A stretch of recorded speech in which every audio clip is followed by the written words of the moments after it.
Let's get All going right, here. welcome everybody to the stream. I'm bringing you another episode of The Flank after a really good day 3 of the CDL Major. We've had some crazy matches today, man. It was a long, long day. I watched every single match. I just felt like COD just never ended today, and I love Oh it, yeah, man. It's really late, so we're starting the show late tonight, but I am joined by my friend, my duo, Ben Nissim. How you doing, Ben? I'm doing good, Tommy. We had four pretty exciting matches. Oh yeah, man. There's a lot to We're talk down about. to a top six now. Like things are starting to spice up, bro. Yeah, man, we have a lot to talk about. We're gonna get right into it. Just to let you guys know, we do have some people coming on the show. If Yeah, any pros are listening, or anybody wants to come on, or just come give their opinions or whatever, you know that you're always open to come join in here. But let's just get right into it. You got a link, Ben? yeah, it's already in the chat. Let me open this up. Let's bring it up for you guys, and we'll get it going. So we'll start with this series. We're gonna start with Faze versus LAG. I know we talked about this yesterday. I think both you and I had Faze winning this.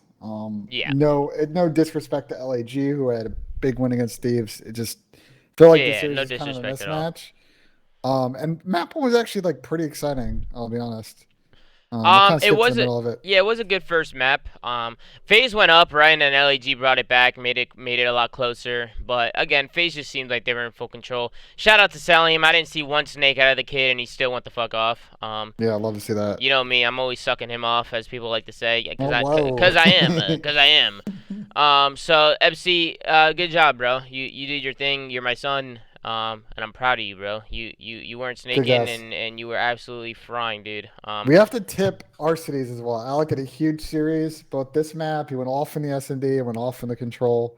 Love to see him starting to really come into form for this team. If all four of the players on this Atlanta team just get it going, man, they're going to be unstoppable. People were saying so snaking lights out. Whatever, man. A lot of people were snaking today, bro. That's all I know.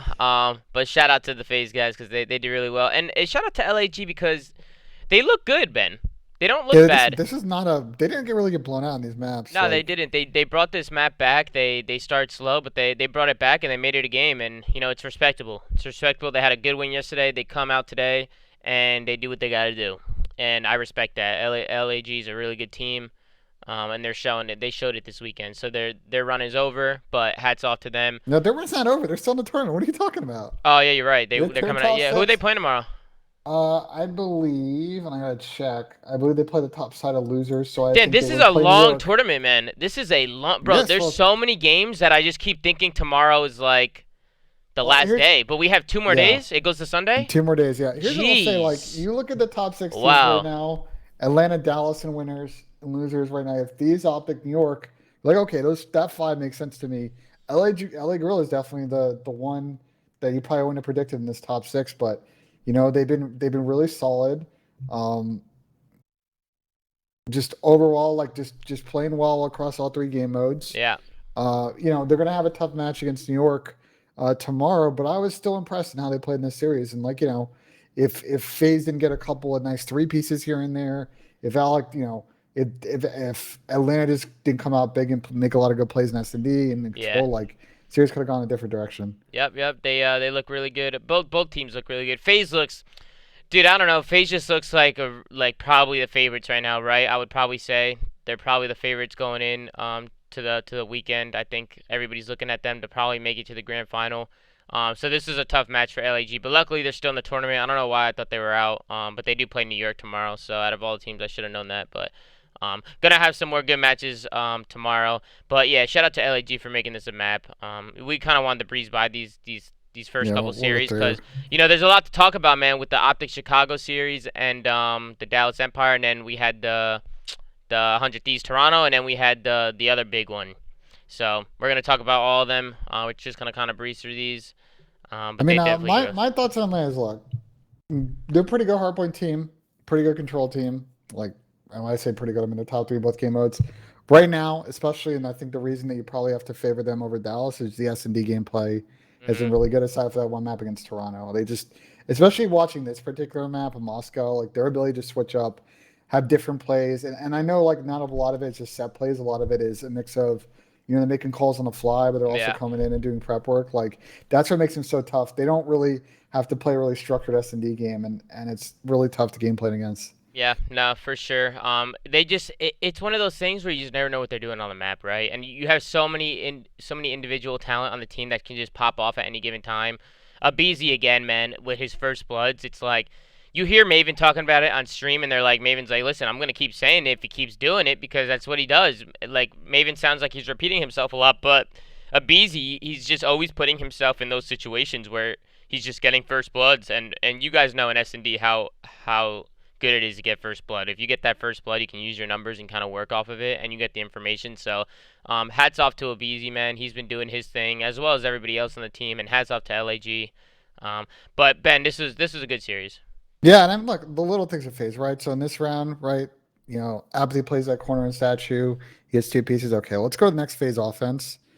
And this did the little things, man. I see a lot of teams make this mistake where they're just not adjusting on the fly. You think it's kind of an obvious read. Yeah, and this is a Watch big watch map. watch what Faze do on this offense. I mean they just have the ability to just dynamically figure out how to run these offenses, get bloods, and hmm they don't lose a lot of 4v3 situations. Like if you just play that way and you're fundamentally smart I'm and you surprised. maximize your kills, you're good. I'm surprised right there. Apathy played the same spot because he got a three Yeah. piece right there, and he went right back to the same He's spot, feeling and himself, I and guess. Abizi just ran to it and checked it. But again, this second map is just so big. I think LAG really needed this one to stay in the series against, especially against a team like FaZe, right? Like you need to take the second map after going down 0-1.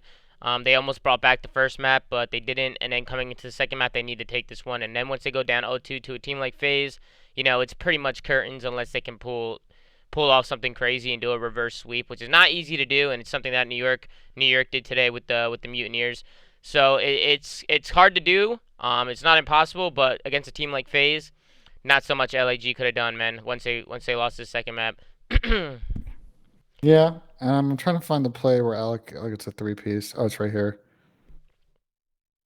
This was one of the boring Yeah, series, to be honest. I thought this series was kind of boring, to be honest. The other series, bro, we had a the other series, day the other today. series had, but I mean, like, no disrespect to LAG. This is going to be a tough matchup. Atlanta's got a deep map pool, and like, they talked about on broadcast, like against this team, you don't play Crossroads Hardpoint, and you don't play Raid Search or Raid Control. Sorry, Yeah, and Phase ban both of those. Uh, and just at that point, you just make the map pool really small for LAG. yeah. And again, hats off to Arcity. He's made some massive plays at the end of this round. I Alec believe played at the next amazing round too. today. Alec played really good Yeah. today. Again, it was a close match, but it did end up at 3-0, and it was kind of what people predicted. And LAG is just going to continue to get better, so I'm excited to see what they bring moving forward going into tomorrow. But they are playing New York, so I got to calm down. I can't give them too much gas. But you could just fast forward through this all, Yeah, Ben. yeah. I just wanted Go to get. I know down. Alex in the They chat, so go I want to give him some 2-0. props. They go 2-0. They go to control. Yeah, the control is a little interesting. I feel like LAG had some opportunities to win this map, and they just kind of a little bit of a toss. Control's been a really weird swing mode for a lot of these teams, bro. Some of these maps are going the distance, and it gets really mixy at times. So Control's been pretty exciting, man. It was kind of whack at first, but kind of like what Ben was saying, like teams are gonna start learning how to play both sides. On Control, we were always saying how popular the defensive side is, right? Because it's so easy to win on defense. But now you just see teams figuring it out, being more of a nuisance on that offensive side, and a lot of teams have been playing really well. So it's just really back and forth. Shout out to Reese, man. He was frying Yeah, this Reese was series. fine today. Reese was doing his thing. I'm a big fan of Reese. He knows I think that, he man. taking a big step up with his game this year. One of those players just like ASIM, who on transition of 5v5 to 4v4 got better. And we've always talked about how like at the submachine gun position, it's a little bit tight in terms of the elite talent. Like you're starting to see now with ASIM and Vivi getting up there that maybe that pool's starting to get a little bit bigger. Yeah, no, for sure. And hats off to Faze too, man, because this got mixy, but Yeah, and Faze they right they here, clutch this I one. really like that Faze right here. Just took their time, right? I think a lot of the problems that one of the only problems that people will say about Faze is their fundamentals, right? That sometimes their fundamentals aren't there. But you know that you got Crowder and RJ over there, the coaches really working on them and pounding on them and making sure that they really play their fundamentals correctly and play as a team. And if they're playing as a team and doing what they got to do on the map and going to the right spots and taking the right routes, like Faze is going to be so hard to beat. Not just because they're playing the game the right way, but they have four really talented players across the board. And when one player's doing bad, like a BZ struggling this map, but he went off the two maps before, but he's struggling this map, but then he has teammates who can back him up. If someone's playing bad, you got a teammate right there to back you up and kind of pick up the slack. So Faze is gonna be tough to beat, and I'm excited to see them play throughout the weekend, Ben. Yeah, and like the case in this is sort of what the backbreaker for LAG. I mean, just a really tough situation. They're kind of just getting too mixy, and then Alex just kind of gets the timing to slide in and just get a couple kills here. And Yeah, at that this was a point, it's tough. Yeah. huge two piece out of Alec. And then again, you just keep applying that pressure, right? And you keep working those trades. That's what Faze does so well, is they're always in your face, and it's so hard to get them out of the way. So, hats off to Faze, man. Good games with them. Shout out to all the Faze guys. Shout out to the Yep. LAG guys for a good performance today. But they're not out of it yet. So we'll see what they bring tomorrow. Does Faze play tomorrow? No, they play on Sunday. I was gonna say they probably don't play tomorrow, but LAG going up against New York tomorrow. That's gonna be a good one. Then we're going into the next series, Ben. We'll bring up the Toronto 100 Thieves series. You could just skip all the way to the end. You want to do Toronto or Yeah, yeah, Thieves? go Toronto 100 Thieves. Let's skip through these. Give me a second. These are quick. I gotta get to the beginning of the map. We had two 3-0s. So we had 100 Thieves versus Toronto, and again, 100 Thieves. You know what they're capable of, right? Like Toronto's coming out there, a good team. They showed signs of life yesterday. They looked heartbroken after this loss. I'm gonna be honest. They looked like they were ready to shed some tears. And that's always good to see because you just know that they're passionate about the game and they really care about winning. So people might mock them for their emotions or roast them or say whatever they got to say, but I respect them, and it's always nice to see some emotion coming out of the players because everybody really wants this, man. I mean, it's the major. These are the big ones. You got the regular league matches and then you got the majors. So teams are going really hard, man, and teams put in a lot of time and a lot of hours, and they prepare every single day. They have no days off, guys. People lose their life a little bit when you're competing at the highest level.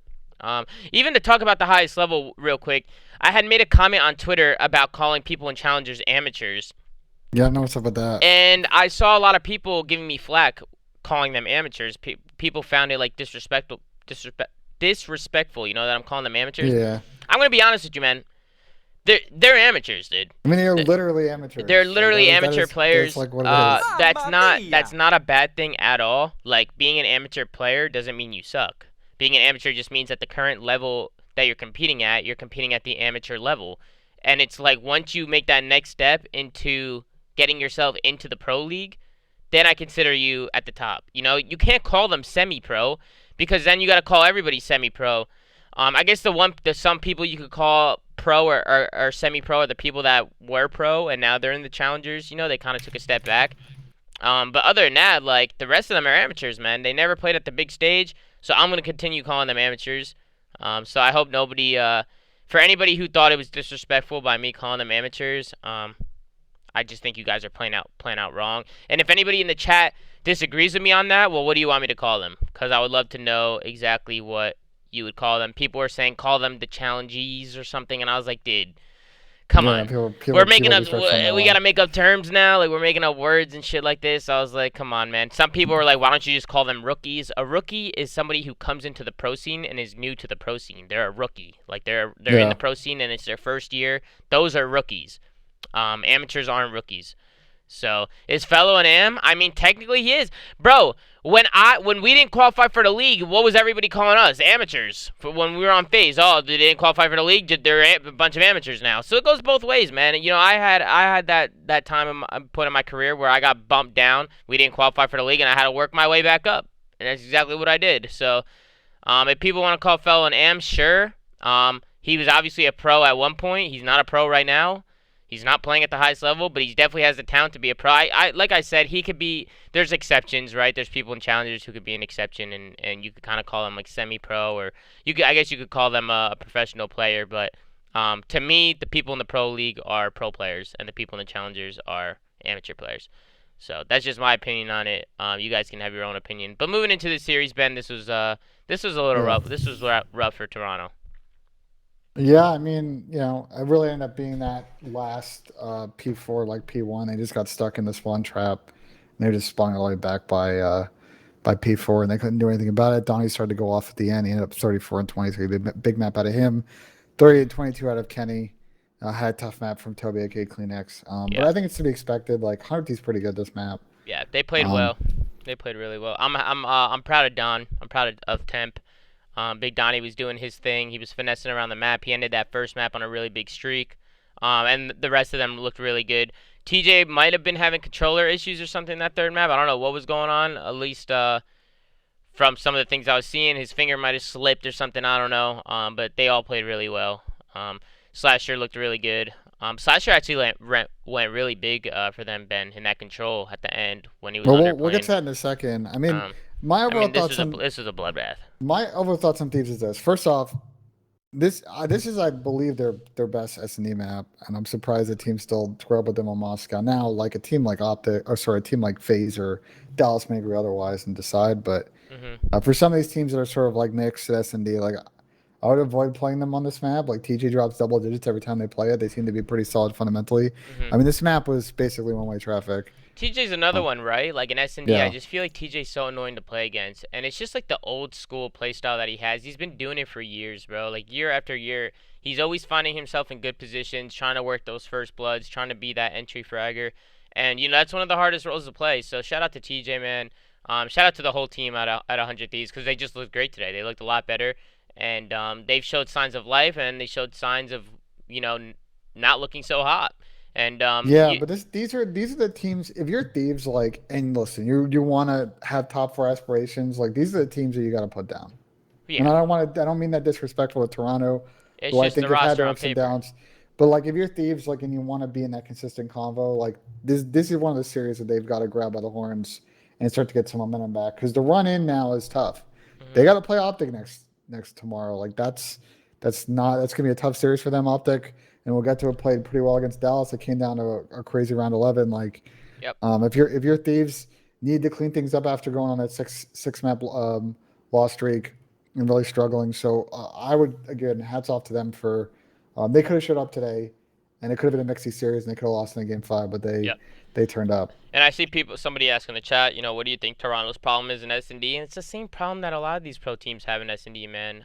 Even some of the top teams, it's just a lot of individual stuff being made, like a lot of individual plays being made on the map, and they're just not working, and they're not working as a team, or they're just not on the same page. And that's pretty much the story. I just feel like I repeat it a lot, right? Like at the highest level, man, it'll never come down to talent. Sometimes it will, when it comes down to those crucial 1v1s and those crucial gunfights. But for the most part, it's going to come down to working the map, going over your strats, blind counters, like a lot of stuff, man. It could be a lot of different things. But Toronto definitely just got outplayed in the search. I mean, they lost 6-1. 100 Thieves was just working together. They probably went over some film, probably watched them a little bit. Um, I don't know what they did, but they looked great, and they were playing as a team, and that's what you want to see out of the players that have 100 Thieves, especially just looking at their roster on paper. Whenever you see them struggle, it's like you hate to see it because they shouldn't be struggling. Like when they get 3-0'd by LAG, it's like they shouldn't be getting 3-0'd by LAG. As I do think LAG is really underrated and could win that series like they did 3-0. But damn, Dante just dropped a 25 gifted in the chat. That's Oh, crazy, bro. You're absolutely insane. shout out. I normally don't thank subs in the chat, but Jesus, man, damn. So shout out to Dante for the 25, man, and we got Love to see that. Curb with the Twitch Prime, and Matt with the Tier 1. Thank you guys, man. Thank you for supporting the stream, but holy crap. But yeah, LAG is obviously a really good team, but 100 Thieves on paper and what they've shown over the past years and just how much talent they have on their roster, you thought they would put up more than a fight than getting 3-0'd, right? You Yeah, thought it would be a better series. it was a tough series. What I want to talk about, Tom, is the end of this control is nuts. I actually want to spend some time to really kind of break this down because this is a bit of a wild situation. I saw this unfolding here, and I'm like, okay, well, since Zin's now pushed out P5, This like got mixy, Ben. I was like, okay, and you look at the lives, it's 24-17. They've got the quick A cap. It's like, okay, you can start getting some spawn kills. You got like 2 minutes. Mhm. And then they go for dead here, and I'm like, Yep, they go maybe for so much dead. about that. And then, very quickly, Toronto kind of turned the tides. This is They where slay Slasher out. went big, Ben. Slasher just does such a good job of playing his life and staying alive and getting kills. Because all Toronto needs to do is get on this point. They're running down 100 Thieves' lives, right? So they're just working trades at this point. They're running down all the lives. I think it ended in like a 2v7 Yeah. in favor of Toronto. And Slasher just does such a good job over here on the left side of the map. You see Kenny doing it now, right? It's really good, guys, when this B point is up, and if you're on the defensive side, you want to take that long route on the left side of the map, especially if you have an AR, because you can always just catch people. You could catch people, you could flank and catch people and shoot them in the side and shoot them in the back. And if they're ever on the B point, you can get yourself a little angle. And that's what Slasher does right here. He starts working the left side of the map.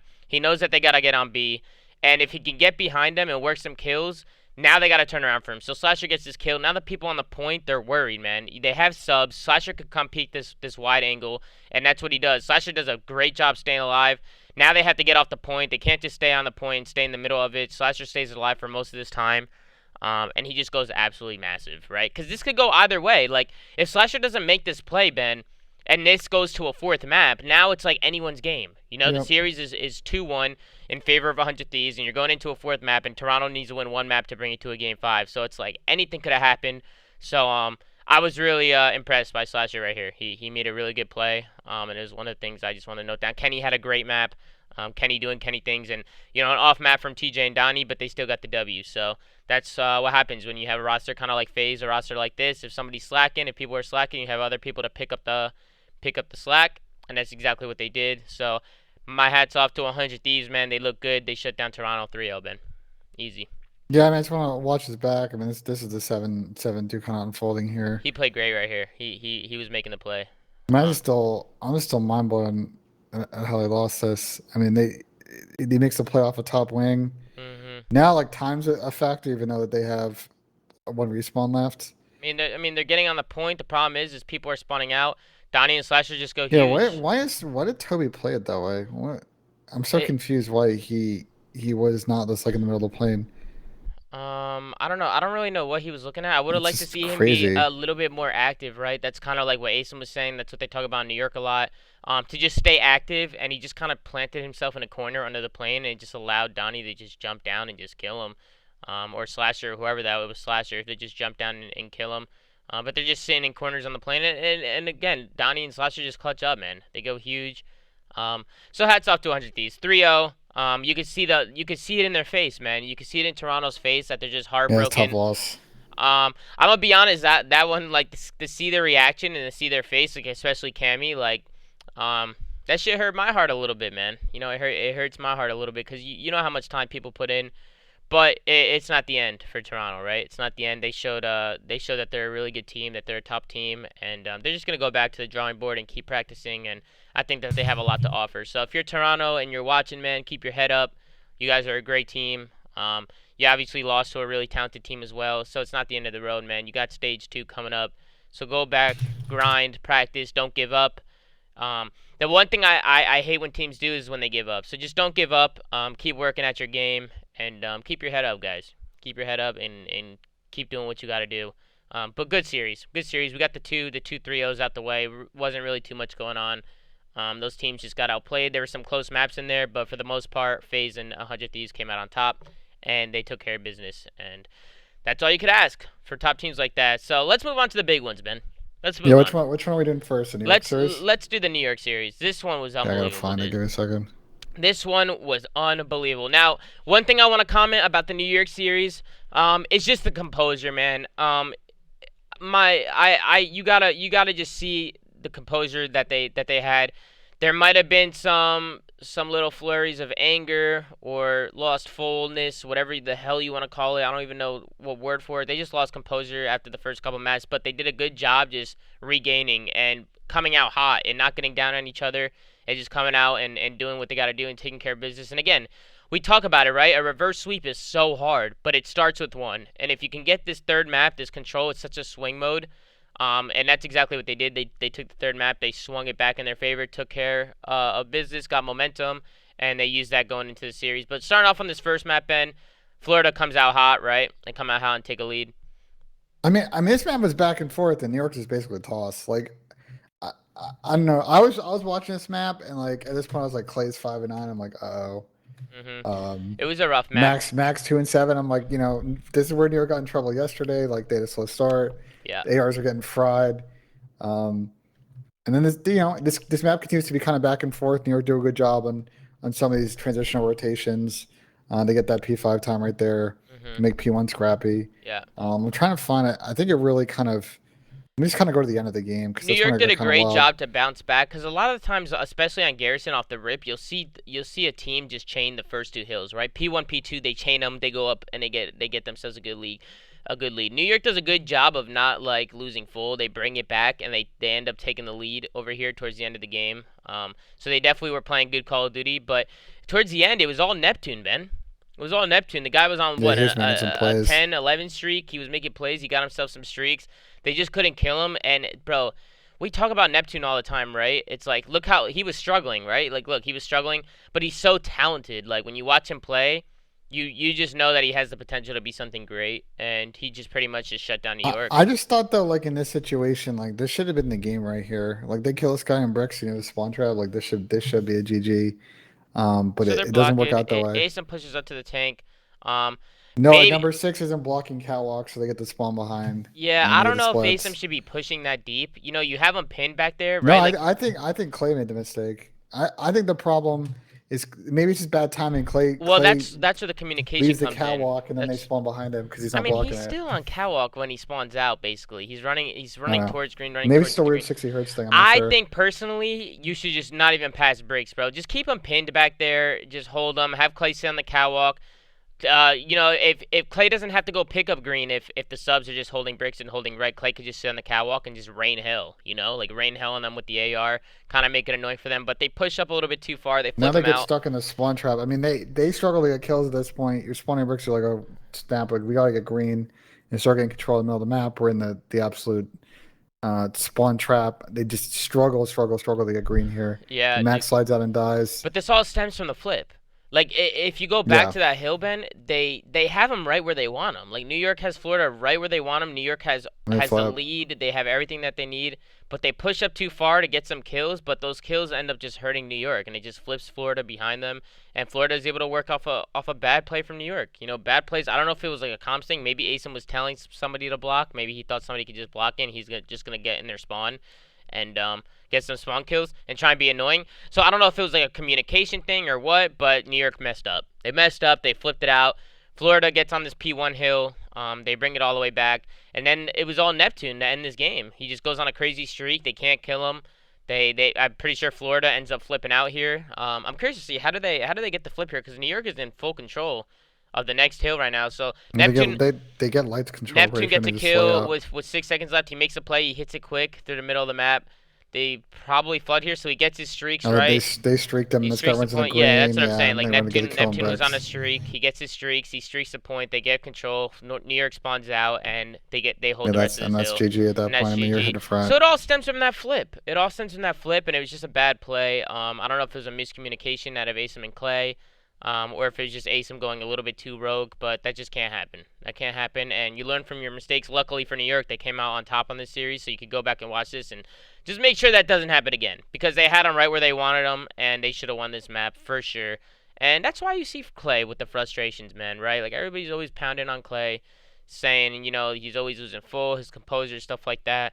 But Clay, he's a winner, man, and he's been winning for years. He just wants to see the best out of the team. Now, I don't agree with any raging happening in the middle of the series because you want to keep your cool and you don't want anybody to get Yeah. down on themselves.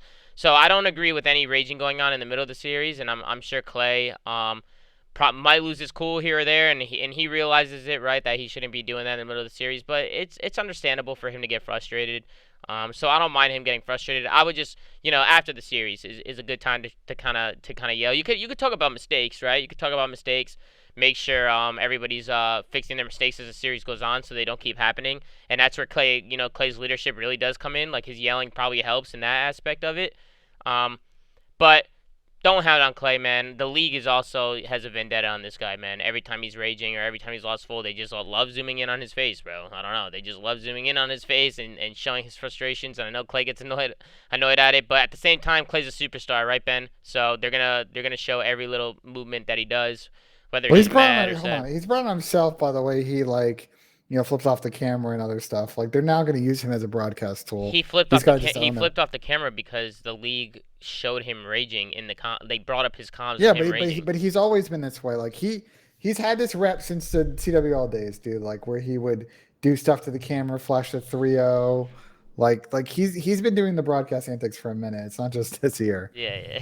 So they know to focus on him. Clay, It's his yeah, gimmick. He's owned it. Clay's passionate. He's very passionate. Yeah, definitely. But at the same time, he's working with three young guns. I wish sometimes I wish I was in the call because I'm really good friends with all these guys, so I feel like I could calm them down. But at the same time, like sometimes you can't. Like I'm sure Bobble and JP are talking to them in between maps. Shout out to Bobble and JP as well. Clearly they've been helping the team out a lot. They're with the team every single day, watching them play every single day, and they're always putting in input and putting in work. So shout out to them and all the time that they put into the team.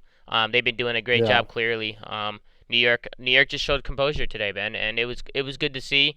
Especially against a team like Florida, right? Because Florida is not a walk in the park, and to go down 0-2 and bring back the reverse sweep was awesome to see. But this S&D was another one, Ben. Was another one. Yeah, I mean, I'm basically like this is pretty back and forth. Another map where Big Wig is just this guy's unreal in S&D, Tommy. I don't know what to say. Mm-mm. He's just so good at working picks. Basically drops double digits every map. Like Yeah, if he had some support from his team and they were more consistent with their teamwork, they'd be blowing people out in these S&Ds. yeah, But this one and bro. it's another round Awakening, 11 we had Ben. today on Awakening is Checkmate. like, dude. What the hell is it that, bro? He's so good at S&D, bro. Dude, I don't know. Awakening is just disgusting, bro. Like, especially at S&D. Like, I just feel like he's never negative. Like, he's always having crazy maps. Not only is he always positive in search, but he's always dropping double digits. And I'm like, bro, this guy's just next level. Like, I don't know. He just, his awareness is really good, and he just knows how to position himself around the map. And then on top of that, he's just so skilled and talented, and he could just do whatever he wants on the map. So, he's a force, man. Awakening is a great player. Yeah, my only counter to it is he basically on this map I've noticed on defense he plays the broken plane like yellow street stuff and like he gets a lot of free kills because he's good at working angles.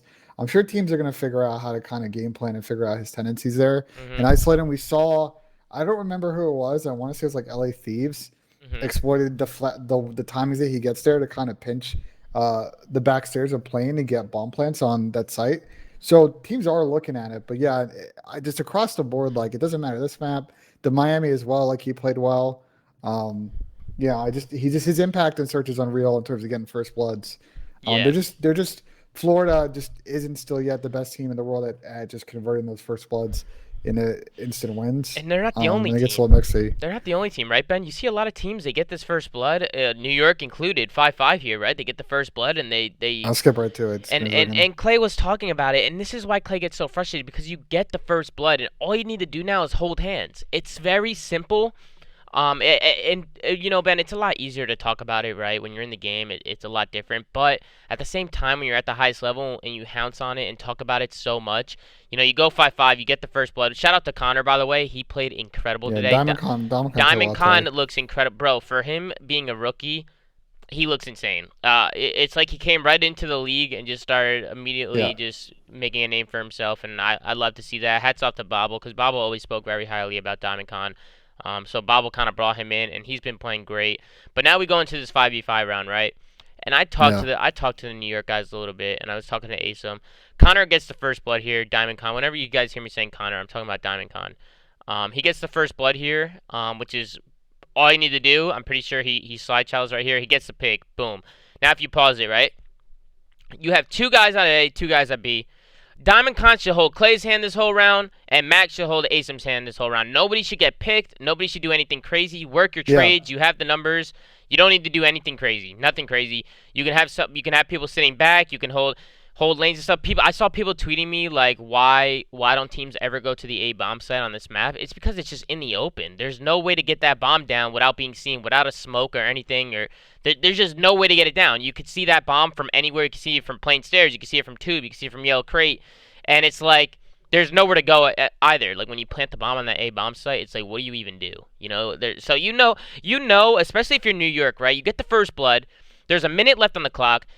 Florida's going to try and make a play towards this right side, like you see them doing, or towards plane, right? They might have somebody trying to make a solo play on that left street, so you got to pay attention to it. But for the most part, as time's dwindling down, they're going to make a play towards B, Ben. That's what they're going to happen. New York should know this, and they just get picked. You could play it out. So I'm talking to Asim a little bit after the match, and he knows he messed up here. He fell off the ladder. He didn't mean to fall down. I guess he was just shimmying, and he just kind of he fell off the ladder right here. I think they were wall banging or they shot the trophy, and that I guess Asim thought they were shooting at him. So he ends up backing up. It was fine to see Asim back up. It was just when he fell off the ladder when things kind of went south. He falls off the ladder. Now Mac is isolated on the bomb. And it's kind of like those 1v1 individual plays. Like right there, like he's shooting the trophy, right? And Asim's like Yeah. got scared and he backed up a little bit. Actually, I think he's still on the bomb. So does Asim just back up here? They like throw a attack or something? Yeah, so he backs up. He's shimming around. He's peeking around. He falls off the ladder and he gets banged. He gets wall banged through the wall. Good play out of Awakening. Then Neptune makes his play, so pause it. Once Asim gets killed, now you see everybody from Florida starting to make a play. Asim gets Yeah. killed. Now they do a good job. They get the first blood and they make their plays so quick. Time is dwindling down. They have 30 seconds to work with. As soon as they get the kill, they make the play instantly. They don't hesitate at all, and that's what you want to see in S&D. Good plays out of Florida to just get that blood, and now they just make the play. They don't hesitate. They go right for it. A lot of times in S&D, you'll see a lot of pro teams hesitate, not really know what to do, but they go balls to the wall with confidence, and they just push out playing, get some kills, and right here, Clay's left in a 1v3, and Clay's probably fuming, right? Like, if you're Clay, you have 15 seconds left, you get left in a 1v3 all of a sudden, and you're like, dude, what the heck just happened? Like, we got the first blood, we have numbers, just stay alive and wait for them to come to us. Yeah, but they gave up yellow straight, and then No, Ford it kinda was just hit it. Asim fell off the ladder by accident. He fell off. He Yeah, didn't mean but to do even that. then, Like I mean, Asim didn't yeah, mean to but jump even out of then, like they plane. He don't just he Diamond. fell off the ladder. So it was just Okay, a mistake. It was a okay, mistake. but like Diamond Con also dies because no one's watching yellow straight. That's what I'm saying. Like Asim dies, they're fine. It's a 3v3. You can still pick up all the lanes. They had Florida was working yellow straight that whole round and saw that opening, and they were able to get a free pick yellow. And at that point, and they slid on bomb. And they had numbers at that point. It was a Yeah, 3v1. So yeah, you yeah. just can't get. You would have liked to see maybe Clay stay with Diamond Con. Like I said, you want to hold Yeah, hands, guys. Like you have numbers. Stay with a teammate. Find a teammate. Hold their hand. Make sure you always have somebody in position to trade. And they just all split apart. Clay comes all the way to this left street. Asim jumps out the plane. He gets singled out. Then Diamond Con gets singled out. Then Mac is left on the bomb. He gets singled out. And Florida does a good job, just kind of breaking down New York. So it is what it is, man. New York choked these first couple maps. They really did. yeah, but then they went offense here. I mean, again, offenses on checkmate very rare, Mhm. but New York does a good job working A for most of this map. They worked the lives. I think they pretty much capped A instantly, if I remember correctly. Yep, they did. They worked the lives. 47 seconds left. You can see this. There's already one life left on Mhm. Florida. Like Yeah, they have that's how I this was in the like, bag.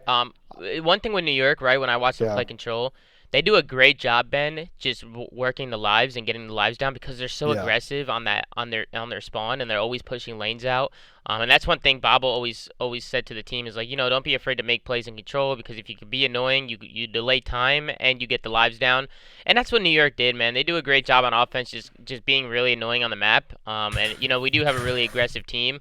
So just to be annoying on the map and put pressure on Florida, it just hurt Florida, man. They ran out of lives.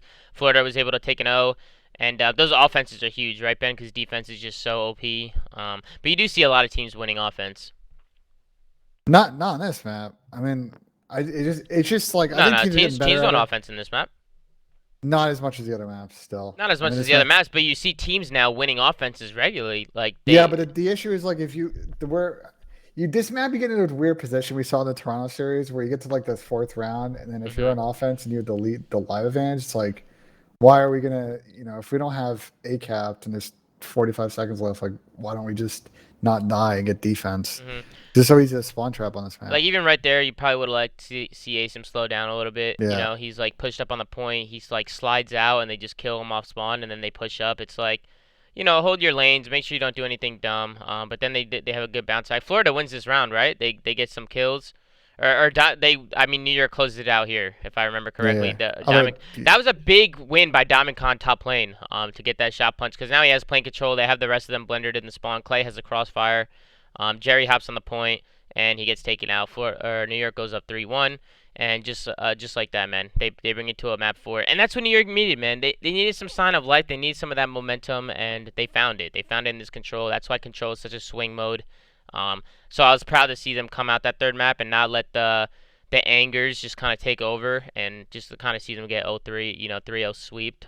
That would have sucked. But to see them just bounce back, win the Control, and bring it to a fourth map is huge. We saw 3 checkmates in a row, which kind of sucked. But that's kind of how the vetoes went down. I saw some people saying it sucks that they're playing checkmate, and then they had a Miami last map. So not the best map pool, not the best map pool, but New York did a good New job. York's good this map. Yeah, they're good at this map. Yeah. They just came out on top, Ben. They look Yeah, I good. mean they play the check. They got the P5 side to start, and they just do a good job of getting the instant break and the instant flip. Mhm. They get all this time. They get most of the P2 time. They go up like 70 or 80 seconds. I feel Florida like. actually starts to come back in this map. Mhm. I'll skip ahead. Like, And that's what you see a blowout. lot, right? Like, I feel like the Yeah, break is so important because if you look in New York, right, they win the break, they get all the time, they spawn them out yeah. instantly.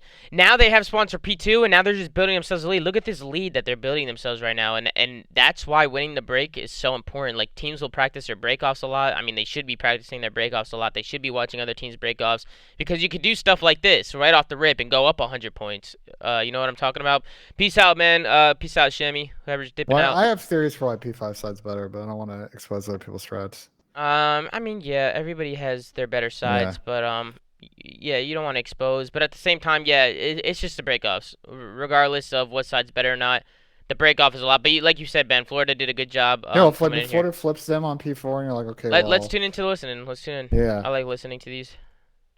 I'm gonna put the sound up. Let's listen to Florida's comms. One check lane. Help me point. I'm coming. Good energy. Dead, go. Nice, I'm helping. Yeah. I need their side cheeser. I need their side point. I'm watching out of yellow crate. Yeah, make Out of sure yellow crate. Not super hectic. I'm Nope. going to get bottom Yeah, I'm lane. Pretty on clear. five. Stay alive on time. They're gonna wrap plane. They're gonna wrap plane right Yeah, now. one there's a third step. I'm on a five. Yo, team shot with me. Team shot with me, please. They're right now. Their Good, side, good diamond, shot calls plane, from guys. Jared. Yeah. They're gonna. I hear they're a gonna I like basically Caesar's play. call out right there too. To team shoot, he's close to Actually, streaks. door plane. Middle top lane, middle top lane. And now I'm watching Yeah, this. I'm In my mind, I'm like, I'm pushing got up a little bit. flashbacks to I have the right now. Block. series they I'm played on before yellow this. crate. Where I'm I'm like, on one shot. they got in trouble on this Watch hill. it right. They're hitting through. Kind of lost full. I'm They rapturing key. got no time on P5, and it What's just the kind of plan? spiraled. They do a good job of kind of regaining there's two here. Once you listen to it over, I'll skip ahead and you can kind of see the flow of this game. Iver front push on hill. Okay, I'm watching next. What's there? Play it, play it, Ace him play on it. our box. Ace him is on our box. Our plane. Yeah, Our watch plane out, stairs. watch out our spawn. Our plane stairs. Our plane stairs. I'm gonna play like. Good play out of New York What's stairs on me? to push that spawn out and flip it instantly. No man's box. Yeah. That's They did a kind good of job. NYSL, they kind of go where up the 100 to talent 0. takes Mutineers over. I mean, meantime that's go a on an huge 80 break from New point- York, bro. Huge break. It's like Florida can easily take the lead here, right? And New York does a good job pushing that right side of the map and instantly getting kills and flipping them out instantly, And so they're instantly able to getting get 40 some time. seconds, and you're back in the lead. You Like, hold the okay, lead. well, if we can flip them now, get some time on P1 and hold on P2, like that's basically the game at this point. And then you go back to these P1 hills. So if you're Florida, you're on the good side, right? But New York does have full control, and this is all New York wants to do. They have a lead, so just play tight around the hill. Make sure you're racking up some of that time. They do a good job. They do a really good job on this map to just build themselves a lead. They had a good start to get 100 points up, and then they just use their lead to kind of build off of it. Florida does a good job getting this last time, right? And then they have spawns for new. Kind of, how does this break down? Does Florida get the rest of this? Did they get all of P2? Well, let's see. Pretty sure they do. One gets through. I don't see how New York breaks this. Yeah, New York, I think, basically chalks this. Yeah, so Yeah. Florida ties it up, and we got ourselves a game, man. It's fourth map. Florida wins this, they go to the next round. New York is obviously their tournament is in danger. They're giving it everything they got to try and stay in this one. And now you go over to that third hill, and New York gets full control of this. Now this is the hill, bro. This is when things can get really mixy, right? Because if you get a lot of this time on this third hill, and then you rotate over to that 4-5 chain, this is where like you can really take over. So New York does a really good job. They have plane control. It's a good win out of Slack to get Diamond kind of out of the plane. But New York is soaking up a lot of time here. Again, trying to add to their lead. They're staying really active under the plane. It gets a little bit mixy. But New York does a good job just kind of working off each other and working off the trades and just getting kills and staying alive. But it did get a little bit mixy. Shout out to Asim. He was doing his thing. The boys played good today, Ben, honestly. The first two matches were rough. It's a good it's a reverse sweep they needed, man. Like you need to have that in your bag where you, especially in the losers bracket, Yeah. to get a reverse sweep. Yeah. So right now you have the here, experience and that composure. Okay, if we go down 0-2 again, we know that we have it in ourselves to bring it back. Florida's not, Florida's had their struggles this season, at least so far, but on paper they're like a pretty good team. Yeah. So I think I agree. Big shout out to New York, and we'll get to the last map. But yeah, and again, now you see New York, right? They get most of this time on this P4, and they get spawned for the next P5, and that's where the chain comes in. It's like so big. It's just an easy hill to chain, and when you have control of that P4 hill, you could just stack that side of the hill so you can get some kills and push it out and flip. Because Florida has no choice but to try and challenge the hill, right? Like they're not just gonna give them a full 60. So if you can stack your side, if you can stack that sniper side of the map and kind of get those kills and flip them out, kind of exactly what New York did, and kind of put them in this blender right here. Now Florida is screwed. They're spawning out. New York has crossfires all over the map. They have really good positioning. They're racking up a lead, and that's exactly what they do, and they take this map forward. Yeah. And so I'm like, okay, Miami S&D. I was like, still like, I don't know. Florida's pretty good this map. We saw what they did to Paris. Big Wake. I was still like, it would be really tough to watch New York lose this map. Yeah. But I actually really liked what I saw from New York out of this map. I liked how they played defense. They had some interesting offensive rounds as well, and were able to close out in the end. And when we kind of get to the first part of this. Yeah, and I was a little worried too, Ben, because it's just Miami S&D. Like, you know what I'm saying? Like, yeah. Bro, when I see this map, I'm like, oh no, dude. You know what I'm saying? It's like, what the hell's gonna happen? It's Miami S&D. Anything can happen. You see Florida right off the rip. They take it really slow. They're on offense. They take it really slow. They're trying to play for information. New York does a good job. I noticed that Asen's been playing purple a lot by himself, which is interesting to me. Shout out to the snakes out of Asen right here. We'll go ahead. Yeah, good snakes out of Asen. Love to see that out the kid. He plays purple by himself a lot. He gets a good first blood here. I would have liked to see him maybe try and stay alive. But he goes a little rogue. And he takes a shot. And Jerry takes him out. Makes it a 3v3 situation. So there's 25 seconds left on the clock. Clay gets taken out. So it's just a lot of individual stuff, right? Like they're all dying one by one. Asim does get the first blood, but they kind of just choked this first round. Diamond once the bomb goes down and Florida gets in the setup, it's like pretty much chalked, right? Especially since he shoots at Jerry it's hard. It's hard to kill the guy. Yeah. On the docks, and I was like, okay. Yeah. So good plays out of Florida. I think New York should have came out Neptune and won that first round. round. Which to see. He needs himself. He backs off. He's kind of just finessing around. Again, you see people stacking this B site. You see people playing for this B site. I really don't know how I feel about B pushes, but New York does a good job getting kills, right, and getting control of it, and then they instantly get the bomb down. So these B pushes can get really mixy, but New York does a good job getting some picks. Shout out to Diamond Con for getting a couple kills right there, and they tie it up at 1, and that's what you want to see. You don't want to go down 0-2, 0-3. You don't want to let the game get away from you. So that was a big offensive bounce back off that first round for New York, and then right here for New York, right, you do a 2-2 split on the next defense. I want to talk about the setup. So I noticed this, and it never really came into play. Diamond Con didn't get like in the mix like Classic did when he played Florida, like getting heavy aggressive and Tiki, basically cutting off this side of the map. Florida, I think they hit A couple of times. I think twice, but they had a lot of B hits set up. Again, I would like to see in this situation, you'll see like how mixed it gets to be. I feel like Diamond Con was so slow and actually never really got off that side of the map. Would have loved to have seen him kind of make a quicker play to driveway. Yeah. Just try to exploit those timings and try and set up a pincer move, because if you let Florida get bombed down here and back up to that setup on docks, like it is really, really hard to break. Yeah, good first blood out of Mac, right? He gets some really nice shots up there onto Neptune. He's able to take him out. And again, you just want to work off those first bloods. Good positioning by Asim. They're just kind of picking them one by one. I love the patience out of New York, right? They're not trying to do anything too crazy. What's up, Asim? How you doing, kid? Doing good. How are you guys? Great composure today. Ben, you didn't poke me, man. But dude, you're watching the show. No. We got Asim in the call, ladies and gentlemen. Everybody, let's get my tradition after a dub. I always come in. Let's get some claps in the chat. Break down the game with the boys. Let's get some claps. Let's get some W's in the chat, man. Can I get the link on the watch together, please? Yeah, send it in, man. Let's have Asim join us. Asim, we're just kind of breaking down this S&D. You guys look really good. I love when you're finessing top purple, bro. You're always doing your thing. I used to work that with you all the time. It's interesting to see you do it by yourself now, right? Like you're just kind of finessing it by yourself, getting information, trying to best stay alive. After you get that first kill in that first round, what happened with the trade? Did you not think he was gonna be there? You probably thought they were all pushing B or something. Yeah, no, they were saying that they were A side, and when I peeked out of top purple, I saw one kill, and then it was just miscommunication with me and Mac. He called like hit purple steps, and he meant our steps and not their steps. So yeah. That's what happened. Because it looked like you just got caught off guard. Yeah, I got caught off guard for sure. It sounded like they were still A side, but they were right up in my grill. Yeah, but you guys did good bouncing back that next round. What were you gonna say? No, yeah, like one of my biggest problems with Miami before was like I was scared to push purple, but in this game, I just made purple my fucking home, and it just worked out. Oh, real quick, and I just thought it was weird. Not to bash Lando. I think Lando's great. He definitely knows the game, but when Clay and Diamond Con were so deep, like they had eyes on bomb, and I remember Lando saying like New Yorkers like so far away from bomb, but they had eyes on that it. It was setup a, is easy. Yeah. it was that was a two-on that setup. was a good setup. You know, I knew they had it in the bag.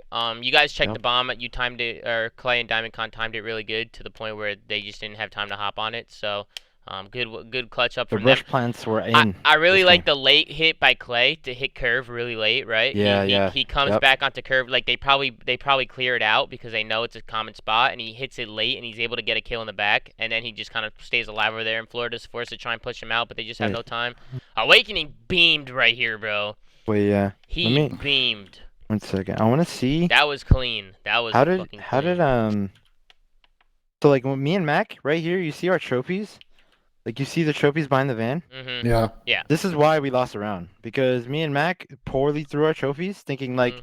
hey, like whatever, like we have trophies on site, but like they simply just shoot it and put their own trophy down, and that's why me and Mac weren't able to get this guy off the bomb. Like Yeah. this guy just sliding to the bomb and just getting it down is the Mhm. reason why they won. Yeah. Like look, they just shoot both of our trophies, and me and Mac are like, oh, like Yeah. can't get him off the bomb anymore. Yeah. Like, look, And that's the thing. That's another thing too, right? With trophies, like. Yep. See, Trophy- can't even get him off the bomb. Trophy placements are such a big thing. Like people think when you're running a trophy, there's smarts and strategies when Yeah. when that go into throwing trophies as well. You know, because you have everybody running engineer these days, man. People know that there's gonna be a bunch of trophies on the map, so you have to make sure that you're placing trophies in positions where they can't be shot. Because if somebody shoots a trophy down, it allows them to use their tags and kind of push teams out. So like Mhm. Asim just said right there, their trophy placements are off, and that's why something we lost a round. yeah, and that's something we talk about as a team as well. You know, like you go over trophy spots. I'm sure a lot of pro teams do it, but they go over spots to throw their trophies so they can't get shot. And just like you know, like Asim just said, just poor trophy positioning right there. Like Florida's able to shoot them, put their trophies down, and use their tags, and now New York is forced to try and push the site instead of nading them off bomb. So good heads up play out of Florida. But you guys look good here, and then you guys get it down to a 2v2 right here. Clay forces the plant down. He knows that Florida's all out of the play. Mag almost gets picked right there. Awakening was beaming, bro. Beaming. That kid is Bro, good, dude. Yeah, you know what's crazy? When he was getting shot, I saw number 4 cross like out of the corner of my eyes from such a far You called it? like sight. Yeah, Yeah, it was crazy. So he sees him cross. And Clay just 2v2. made a play here.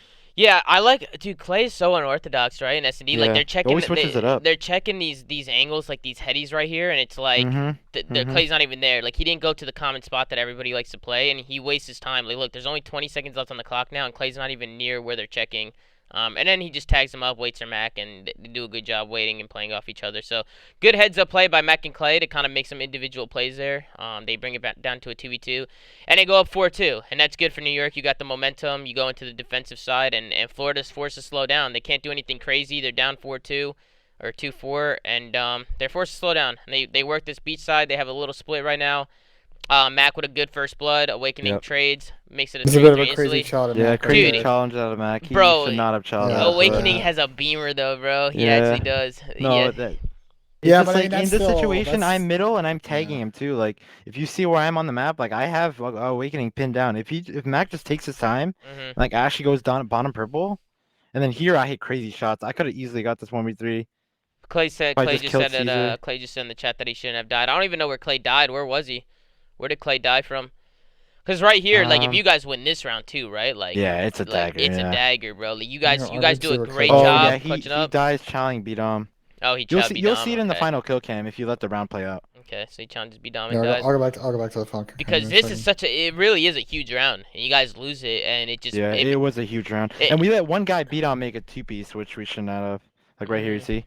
Good shots. I mean, good shots out of Awakening. I love watching this map without snipers. I'm gonna be honest. I hate watching this. Can you imagine if there were snipers and smokes? How differently this would map be would be. whack. This map would Yeah. be so different. Nobody would peek anything. Yeah, we got King Sniper in the chat. Simp. I'm sure he's got some thoughts. There's on a lot. how I mean, play. King Sniper simp, but there's a lot snip. There's a lot of really good snipers in the league, bro. There's a lot. Oh, yeah. Like on every team, even on our team, Diamond Con can snipe, bro. Yeah. Diamond Con can snipe, Sim can snipe. You got Dachi who could snipe. Like you just have so many people on different teams that can just take a sniper and just take over. So I personally like it without the snipers, but I do know people think it's exciting with snipers, right? So it's like it's one of those things where we might need some smokes. Miami, I think you might need two smokes. I don't know. Spot out of Mac. I don't know. We'll see what happens. You get crazy timing here too. Yeah, I mean, I was sound whoring him the Yeah, entire you're time. sound horn. You do a good job staying alive and just kind of inching your way up. You're a slithery little snake, you know, slithering through the sand of the beach. And then you do a good job. You get a kill. Diamond Con plays his life. Oh my God. He's able to get one there, which is huge, bro. That's really big. And then Clay's just here chilling. Yeah. Dude, that curve like spot's that. really good. Clay does a good job just kind of late playing that and getting eyes on bomb with such little time. And then you guys go up 5-3, man. Well, I want to talk about this round, and Clay, I know Mhm. you're in the chat. I need some explanations on what's going on here. I want to know how you knew how to wallbang this spot from Skies. No, you can see his name. You Oh, can see you his see, name. you got Yeah, to see yeah, him to yeah, the name yeah, to the yeah. wall. You Okay, can, fair yeah. enough. Yeah, fair enough. you can Yeah, see. that's why. You can see Yeah. his name. Yeah. So Clay said even tweeted about it. He's like, you can see the Yeah, and red aim name assist. and you get aim assist Yeah. through it. He That's should have just hopped over the wall and killed him, but he thought the wall bang was like paper. Dude, But if this is a Clay, great play It's at not. Diamond Con. Bro, Just Yeah, straight- this just is a straight great up- play. very goes up the dude, stairs this was a too, like- crazy win, especially against Yeah, Awakening, crazy bro. win. This guy's been winning Yeah. all his But fights. I mean, that's why, Tommy, is Huge why you don't win. use a Krig. Yeah, you don't. Because Awakening had first bullet and he just dies and there's no chance. Yeah, Like, but it dude. is a good map to have a career. Look at you, man. Look at you, hyped out, clapping I and was shit. hyping up Alright. Connor, man. I was hyping Come him on, up, bro. dude. Yo, I got hyped too. I was watching it in the Yeah. living room with my mom, and I was watching. I got mad hyped when Diamond Con won that. So it's always good to I was see. gassing up the rookie, bro. He's Yeah, fucking you- disgusting. You have Awakening who's so clutch and has been beaming all game, and he's in a 1v1 versus him. And Yeah. I like how Diamond Con takes his time, right? He doesn't panic and just start running towards the bomb. Like, he takes a route, and he goes all the way around, and Awakening shook. He doesn't know where the hell he went. Mm-hmm. So it's like, if you're Awakening, you're like, crap, like, this guy could be anywhere. He could be slow playing our side. He could be taking a long route. Like, you don't know. He could be jumping over the half wall. Like, you don't know what he's doing. So he makes a good play and just kind of making Awakening think. And he ends up putting it in a 1v1 situation, and he guns Awakening. He won his gunfight. Shout out to Connor, man, because he's a rookie, right? And it's always good to see Yep. rookies coming up Cold-blooded. big. Cold-blooded rookie, man. I mean, he didn't even fucking move. I mean, yeah. Fucking, look at him. Look at him. He honestly played superb that entire series. Like, He did. I think if the MVP was definitely him in that series. Oh, for Like, sure. The first two maps, I'm sure you guys covered it, but we were Yeah. like watching VOD, and like, yeah, I mean, we should have won the series 5-0. Like, it was pretty bad. Yeah, But I mean, no, you it's all guys good. should've. The boys iced up. We showed our composure, and I mean, that's something we learned in the Dallas series. Like after choking that 2-0 lead, is like Yeah. the reverse sweep is there. It's Yep, possible. it's definitely possible. Yeah. It all starts with the one map, right? The swing map, the Mhm. control. And if you win the control, now you go into another hard point. You don't really think about it. You're like, yo, if we win this hard point, we're at a last map, Yep. and Yep. it's definitely not impossible. It's not easy, but it's not impossible. So shout out to New York, man, on the composer. The first thing I thought of when you guys won was that clip of the amateur players when Pentagram and them won that challengers thing. And they start screaming about their composure and how they practice their composure and stuff. And that's something we've been practicing, right? Like, you guys have been talking about it, right? Like, keeping your composure, keeping your cool if things don't go your guys' way. And just to see you guys bounce back like that and get a W was awesome to see, bro. It was awesome. Yep, it was a great win. So We good, needed- shit, we good needed shit, that. bro. So looking forward, you guys are gonna play LA Gorillas tomorrow. Kind of, what are your thoughts on that match, and sort of what's your mindset going in there? I mean, like I said before, this year's my revenge tour, you know? So now it's time to get revenge on Assault and Silly, you know? Those are the Oh, guys there you I'm go. rooting for. Mac's best friend is Vivid, so there's a lot of mashups leading up to this match, dude. Yeah. I'm trying to beat the Gorillas because I'm trying to beat Assault and Silly, and Mac's trying to beat the Gorillas because he's trying to be his best friend. So Yep. He's got friendships. You got your past teammates. Yep. It's gonna be a good one. For some reason, I thought they were out of the tournament, but they're playing you guys. And it's gonna be a good match. I'm excited for tomorrow. Today was a long ass day, Asim. I was sitting here watching COD all day, and I felt like it was never ending. And I was Dude, like, yeah. damn, dude, like. our match was delayed an hour and a half, maybe 2 hours. So There you got Joey D Yeah. looking like an absolute snack. handsome, A handsome guy. Look at him. handsome. I love that shirt. It really pops. But It actually does. But shout out to you guys, man. I knew you guys had it in you. I was just a little bit worried about how you guys were reacting to the 2Ls because they were nail biters, and you guys probably should have closed them out, and you guys made mistakes. But you also got to give props where props is due, and Florida took advantage of mistakes, right? Yeah. So it's yeah, like they shout did. out to Florida for taking advantage. They go up 2-0, but at the end of the day, you guys kept your composure, you kept your cool, you stuck to your game. And it was good to see. It was good to see, bro. So I'm proud of you, man. I'm proud. I'm Appreciate proud it, of you bro. because you're my Yeah, son. probably as well.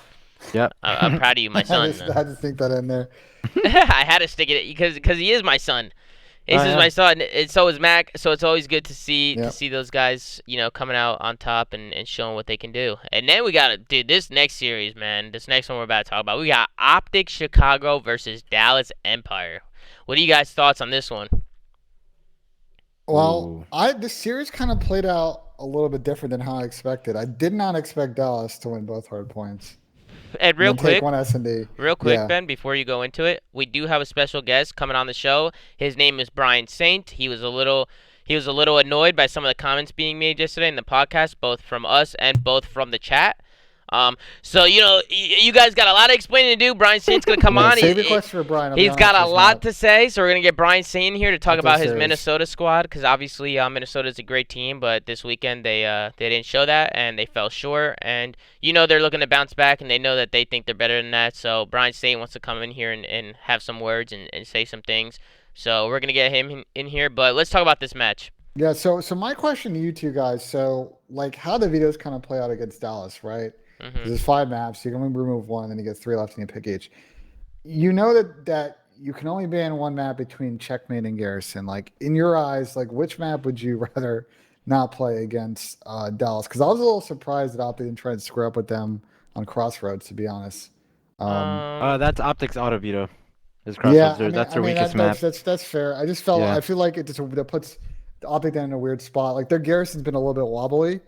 They had There goes Bro, Wobbles time. Bro, he has I always think he that has was said bad. wobbly. man. It's been a little wobbly, but like, Yeah, but bro. they've had some close wins on Garrison, but dude. like you take out the You're OpTic comedy. win, and the record's not that good on this map, and they got they came out to a really I mean, slow start Ben, on this like map. they did beat Faze on Garrison too. Like They beat Faze on Garrison because I know sent out of the why, hill. but like their Crossroads is their auto veto. Like you get like people that team is like extremely uncomfortable on the map, so they're not gonna play Dallas Empire on Crossroads. Hey man, shout out Illy, man.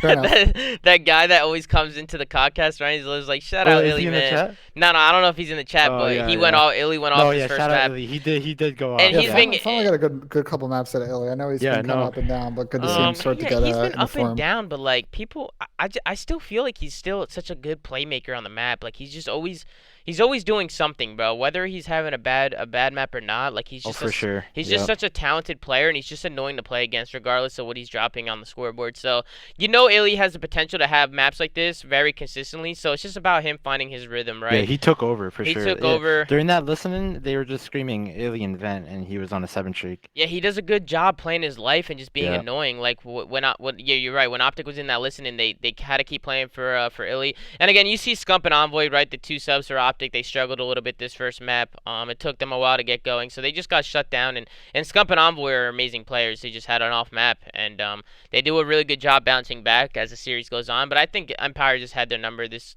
map. I think this map just favors Empire and their play styles. OpTic can easily take this map from Empire in another series, but Empire came out to play today, and Yeah. they looked really good on this first I mean, map. the sub pressure out of OpTic, like they really struggled in the first half. Like Yeah. I'm pretty that like Envoy and Scump were both double negative, and Yeah. then Scump like turned it up in the second half, It was and they just started too getting late. points on It the was board. just too late. But like Garrison's Listen, such a sub heavy map that like the subs need to do good and Guys, create plays and entries. Yeah. I'll say it again, and the reason I bring up the tough situation with this matchup is OpTic is I just looked it up. They're 1-3 on Garrison, and their 1 is against Faze, and They've published never lost played their map. Crossroads though. They've never played. Yeah, it. so now it's in the videos it gets very interesting against Dallas because they basically have this like pick your poison situation with them. Yeah. Mhm. In map 1, you either have to get better at your auto veto or you got to square up with them on this map where you haven't had the best results so So far now- this season. So I'm curious to see how they approach So it. now, yeah, if you're OpTic, how do you approach this? Do you work in practice and talking about maybe playing a Crossroads against them next time they play them, Or or do you, maybe the way that P4 now is, maybe that opens up and you can get a little bit better at the map. yeah, but I'm talking strictly in this tournament, right? They're still gonna be playing the Yeah, old true, Crossroads. true. I don't even know if Crossroads is gonna be the new Crossroads. Is that map in the rotation after this tournament? That's a good question. Nobody's really discussed it because we're all focused on the Wow, major. yeah, you guys haven't even discussed it. I don't see you guys playing that map. It is shit. Yeah, no, yeah. That map It's- is it's shit. not a good They spot made right a now. they made a box of hill. So I'm curious. Yep. I'm curious, man. I'm really curious to see that whole top side of the map isn't even being used anymore, is it? There's nothing up there. Nothing up there, no. It's not being used. I just don't see that map being played. I could be wrong. If you want my honest opinion, I think they need to take it out of the rotation immediately. I think it shouldn't even be played. At the same time, I say this multiple times. I've said it before here, live on the flank. I think they should bring in standoff. Yeah, we don't have stand up in the game yet. No, so, I'm saying if I'm the pros talking to the devs, like trying to talk to them about bringing in another pass map, so a map like standoff would be great, dude. I agree. To add standoff into the rotation would make these hard points so much more entertaining because we just see the same maps all the time, and it's what a lot of the fans don't want to see the same maps all the time, man. They don't want to see the same maps. Switch it up, add some new maps into the rotation, especially maps in the past that people love, right? Like standoff can be used in every game mode. I think it could be used in control as well. So if you can add standoff into the rotation and use it for all 3 game modes, I think it could be a really good map. Yeah. People are talking about Apocalypse in the chat. I haven't played Apocalypse, and I always get mixed opinions. Some people say it's great. Some people are like, dude, come on, it's terrible. So, like, Asam, I'm curious. Have you played it at all? Well, I mean, I wish. It's a part of the new update, so I haven't been able to play the new update, and I've also heard nothing but like good things about Apocalypse. I seen one little like 2-minute clip of Octane playing it, and I don't know. It just seems kind of like a zombie-ish map. Yeah. A lot of like dirt and like. Yeah, it's just a lot of junk, right? Like a lot of stuff going on. Yeah. So I don't know. We'll have to see after the major like what happens. But I completely agree. I don't think Crossroads Hardpoint is a good option with the way they changed it to P5 hill or the P4 hill. Yeah. So yeah, I mean, I don't think any of the pros will play it. I'm really curious to see what happens. My bad, Ben. I'm sorry. No. I'm curious to see what happens after the major. Because they made some changes to the smokes. I'm wondering if we're gonna see snipers, different map changes. Yeah. The movement's different, right? The sliding's a little bit different. Yeah, the slide and the jump are both. The jump got reverted, so it's like back to like a good jump, and the slide just seems like smoother and longer. I don't know. We'll have to see. Yeah. But also as to what you were saying, I think what was it called? Well, I want to talk about this Moscow. So like after FaZe drubbed Chicago on this map pretty badly, I feel like they rubbed them. Drubbed them. They rubbed them, all right. Drubbed them. That's a little weird. All right, well, roasting my word aside, they rubbed them good, guys. They rubbed them real good. All right, we'll keep getting off topic. You're gonna let me get my point in here, which is go ahead. Since that beatdown, Chicago's been pretty solid on this map. No, they have. They actually have. And they really like had a pretty. I think they won. It was. What was it 6-1? Yeah, they smoked us yesterday 6-1. Yeah. No, they've honestly drastically improved on it for sure. They look great in S&D, and it's so many people were giving them a lot of flack for their S&D, but just to come out this weekend and just assert their dominance in that game mode, especially since a lot of people were giving flack for them, just shows how much time and effort they've been putting into it, right? That they need it if they want to beat. Listen, let's not sugarcoat it, right? Being the best respawn team in the game is great, but against Dallas, against Atlanta, you're going to play a lot of game 5s. Yeah. And how can you make sure they're making the right plays in that game 5? And obviously in this series, a lot of funky stuff happened around 11. We'll definitely get to that. Oh yeah. But I was very impressed with how OpTic played S&D in the series. They just look so. They just look so prepared. They just always look like they know what they're doing. They're very good individually, obviously. So they're always getting bloods. They're getting picks, and they're just doing everything as a team. So it just looks like their comms are on point. Their strats are on point. Their gunny's on point. It's good to see. It's good to see out of OpTic to see them really getting in that game. Because like you said, Ben, you could be a good respawn team, but if you're not winning S&Ds, all it takes is to lose one respawn in a series, and you're forced to play 2 S&Ds. Yeah. And it's like if you lose both your searches, you're gonna lose the series. So it's like respawn's good, and I think they'll always be good at respawn just for the talent that they have. But if they can stick at their S&D game and keep it how it is, they're going to be tough to beat. They're just going to be tough to beat. And we say the same thing about Faze, right? Because they're so good at S&D. They're good across the board in every game mode. So just to see teams really just practice their S&D and kind of go over it. You see a lot of teams, Ben, just not even practice it sometimes, right? Or just not go over it. They don't really take it that seriously. But it's cool now, with 12 teams and all the talent that you see in the league, that people just really take it seriously now, and they're definitely going over their stuff. So shout out to OpTic. Yeah, and I'll point out that this is I've seen now Chicago play this map a couple of times, including Kickoff Classic, and they haven't looked particularly good on it. I don't know if teams are just doing a good job counter-striding that, or they're just getting blooded too much. But one to watch for Dallas next time they play this map. See if they can rebound, because they've been a little bit funky with it so far. Yeah, and you want to get to the control? Yeah, let's go right into it. This one got weird, man. This one got weird. I didn't get to see. I think I was screaming. So what happened? happened was it goes into overtime, right? 2-2 both sides, and the game crashes going into overtime. Yeah. OpTic and crew have the defensive side going into it, but the whole argument to it was the trophies, right? Because I saw Yeah. Clay tweeted. I can even probably pull up some of the tweets that I saw. I saw Clay tweeting about it, and some other people, but they just didn't have the trophies. Nobody had trophies, really, right? Nobody had trophies. Yeah, So, new team. Asim, I'm curious to see from your point of view, do you think trophies are more of a factor on the defensive side or the offensive side? More it honestly matters on the defensive side because like teams that like on their first offense hit like will hit A and just attack spam and like nade spam laundry side, Yeah. and like the guys on defense really can't do much. So I think in my opinion, like what our team says is that offense is kind of favored on the first one especially. So honestly, I don't know, like it's obviously mixed opinions, but It's I mixed think opinions because yeah. Clay said the opposite. He Clay said said the if opposite, I'm yeah. Dallas, I'm pissed that we don't have Yeah. trophies for a round 5 offense. And Lamar stepped in. Lamar accuracy. He said honestly should have started on opposite sides, let the time run out to get the trophies back, and then play Yeah, after the side that's a switch. good point. Tough Yeah. situation. I agree with Lamar. Why not just That's a good point. Yeah. let the time run out, just kind of run commercials and just kind of let the time tick down, and then once it gets to that overtime spot and they have trophies, and they can just play the map out. Oh yeah, true. But you know, it was a tough situation that the league was put in, guys. It's not their fault that the game crashes. You know, the game crashed. It's gonna happen. I'm sure it won't be the first time that we see it, but it did. And there's a lot of controversy there because not only It's do you weird have how it keeps happening to OpTic. Like OpTic, Scump got a scan repair that in is the Super weird. Week too. Just keeps happening to them. that is really weird. But what are you gonna do, man? They didn't have trophies. They end up going into a round 5, and it was just a little bit mixy. Yeah, I got the round 5 queued up Round now. 5 right here. Yeah. So yeah, we go into this round 5. Interesting play out of Dallas hitting mid. Yeah, it was an interesting play. It looked like they just wanted to mix it up a little bit and just kind of trying to catch OpTic off guard. But at the same time, like, I don't really like it. I don't like the mid hit. I like it because you get money control. Like Yeah, maybe I they like it see- because maybe you it's get even kitchen more- control, but they get the first 2 kills and then they die though. I Maybe don't you just know. see- maybe you I gotta would have the other rather guy wrap back to because when middle you and just hit kinda when you like- hit points, right? You're gonna use your numbers. If you hit Yeah. a point, there's gonna be people unless you get blind countered, right? And the other team just completely stacks a point.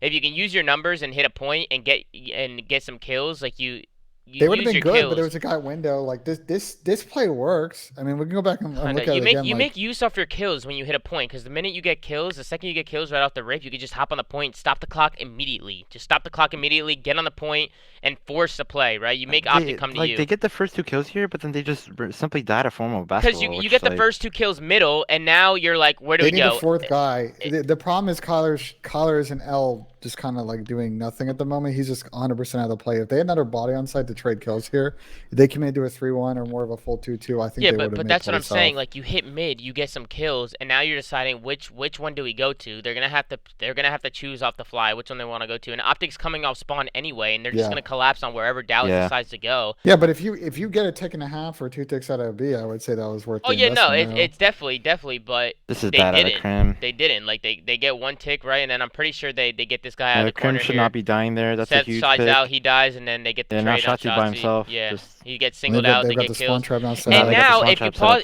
up if you pause it here, Ben, they're less than a minute on the clock. They've only got 1 tick on B, and they're pinned in their spawn because you have number 7. That's Envoy. It's always Envoy, bro. Right? It's always Envoy, Zig, Driveway, Jim, like being a being nuisance, annoying. Yeah. being annoying as hell. It's always him. Now they have Dallas pinned in the spawn. They have a minute to work with, and they don't have a point. So if you're OpTic, you're like, this is perfect. Like Dallas just tried to do a mid hit, and it's like Yeah, and they're just 3 stacking water. exactly. So Or it's 2 like stacking. I personally didn't like it. I didn't like the mid hit at all. I was confused. I was like, what are they doing? They decide to hit mid, but OpTic blenders them. And OpTic does a good job not panicking, right? They regain, they do something as a team. They push players out as a team. They wait for each other. They get Dallas off the point, and now they have him in a spawn trap. Yep. And that's exactly Good what they picks did. out of formal here. Yeah, so this was a big map out of OpTic because, again, the series is tied at 1, and this control map is such a swing map. So shout out to OpTic for Yeah, clutching and up when you and get bringing this the play. first 3 kills, they just set up the trap and it's over. It's like you got no more time now. Like Yeah. you have no Yeah. time. Like you need. I would have loved to see Dallas just come out hot and just hit A or hit B and just get themselves on the point and just get some kills and just do it how they normally do it, right? But they try to mix it up. They try to get fancy with it, and OpTic just shuts it down. So good Well, plays out of OpTic. Good plays. I'll say then, good rebound from Dallas because they absolutely throttled OpTic on this map. They ended up winning by over 100 seconds. Yeah. I don't know about your guys' thoughts, and I'll show it. Like I felt like OpTic burned a lot of time. White Right time here? on hills, not just here, but on a lot of the P3s. They were kind of focusing on pushing Okay, at the back. I and have just a leaving the lot to hills. say. Yeah, I know go there's a ahead. lot of OpTic fans in the chat. I know there are. Yeah. But there were some questionable plays being made in this map. Yeah. It just seemed like OpTic was getting kills and they weren't making use of their kills, Yeah, and they weren't weren't making use and of they their kills, weren't yeah. soaking up time, and it was happening a little bit more, Ben, towards the end. Yeah, for sure. Towards the end of it, Watch the P3s, there was so I one feel like the situation P3s where they are- legit just all of them were just running away Yeah, from the just hill. like Like in P3. they got kills and they were just all running away from it. And I was like, I don't know if they just feel like that Dallas is close and they're feeling pressure and they think they're just gonna die if they hop on it. But like they're just getting kills and they're doing the hard part and then they're not doing the easy part. Like they're running to Dallas when Dallas should be running to them. And I think that was so a like mistake. right there, right? Okay, so What? that's not a particularly good play to Seth. Like especially with your teammates spawning out, like they already have kind of, you play tight here, you got a third guy, like play close together on the backside of this hill, let them slide out the elbow and challenge you instead of you kind of just holding this corner. Like he gets blooded for free. Look at number 6. Dashy's already spawning out. Yeah, Right, so I mean, he's on it was a just Narnia. Yeah, so Ben's down. right. Scump should be playing his life here, but he spawns up back book and like he just gives Shotzi the timing to get into short in their grill. Like, look, he's already up in here. Yeah, and again, guys, these are plays that OpTic probably is gonna go back and watch this, and they're gonna realize that they're fucking up right here. You know, like they're Yeah. smart players. I'm sure, like even Seth right there, he dies right there, and he's like, shit, I shouldn't have done that. But they still do a good job, right? They get some kills, they get in the point, but it's a little mixy now. It gets a little gets mixy. mixy. Shotzi gets And, in the back. and they don't hold a He lot of gets 2 time. kills And just a lot of white that's like the time. main issue I saw at OpTic is they were getting kills, but they just weren't making use of it, and it was like it was hurting them this whole map because they couldn't get back Yeah. into the game. Like Dallas is pulling crazy. Dallas- Now, right now Dallas you're in a just tough kept- spot. Look, number 2's bus. They're already set up They're for spawning you. You're out. spawning diagonal to Yeah, that. they're chaining You've now got to hills. kill this guy to get time. Mhm. You really, you need to get a good 30 on this and rotate to P1, and it just Yeah. ends up getting kind of mixy. I mean, I'll fast forward. It's almost like OpTic Um, was overthinking it a little bit. Like they were so worried about spawns all the time, but were never worried or just never just did the easy Yeah. part. You know, you get the kills, just play tight, get in the hill, soak some time, play around each other, work some Use your crossfires. skill and play tight and get your trades. I Yeah, mean, because they're- you know how they're so talented good at they it. are, right? Like they're so talented. Like now Yeah. they're getting put in a blender, man. They're spawning out. Crimson behind the car. I mean, this is just impossible to They got a predict, guy right? bust. Like this setup is hard. They This got a is- guy mid already. So you can fast forward a little bit, Ben. Dallas change these hills. They go up. Then you go back into the P1 And hill. they flip him here. This was a crazy series, man. Like This this wasn't crazy. overall, This every series map. was incredible. We'll get to This map series- 5. We'll Yeah. get to And map 5. you know, I tweeted, right? I tweeted both teams played great. What a series! And people were saying like OpTic played terrible in the hard plans. Like, what are you saying? And yeah, they might not have looked good in this one game mode, but they played a great series, man. They took the world champions to a game 5, round 11. It was a great series. Both teams played great. Now I'm not saying they played perfect. You know, there was mistakes on both sides, but I definitely think OpTic could be playing better in these hard points. It just looked like their decision making was a little bit off. But they could, you know, with the talent that OpTic has, they can easily be taking these hard points. I just feel like they're making the game harder on themselves, right? And that's why you see players like Scump and Envoy, right, in the first game. And I saw Joey Merck talking about it a little bit. I heard him talking about it. Like, they're negative, but they're also negative not because they're not talented and they can't win gunfights, but because they're not in good positions to get kills. And that's what always going to happen, bro. When you're not playing the map the right way or you're making mistakes and things are getting mixy, it's a lot harder. If you're playing the map the right way, and Asim knows this as a sub player, if your rotations are on point, your setups are on point, your setups on point, everyone's gonna shine. Everyone's gonna succeed. So it just looked like OpTic wasn't on the same page. Envoy makes a great play here, right? Because now OpTic's trying to bring it back. Envoy makes a great play.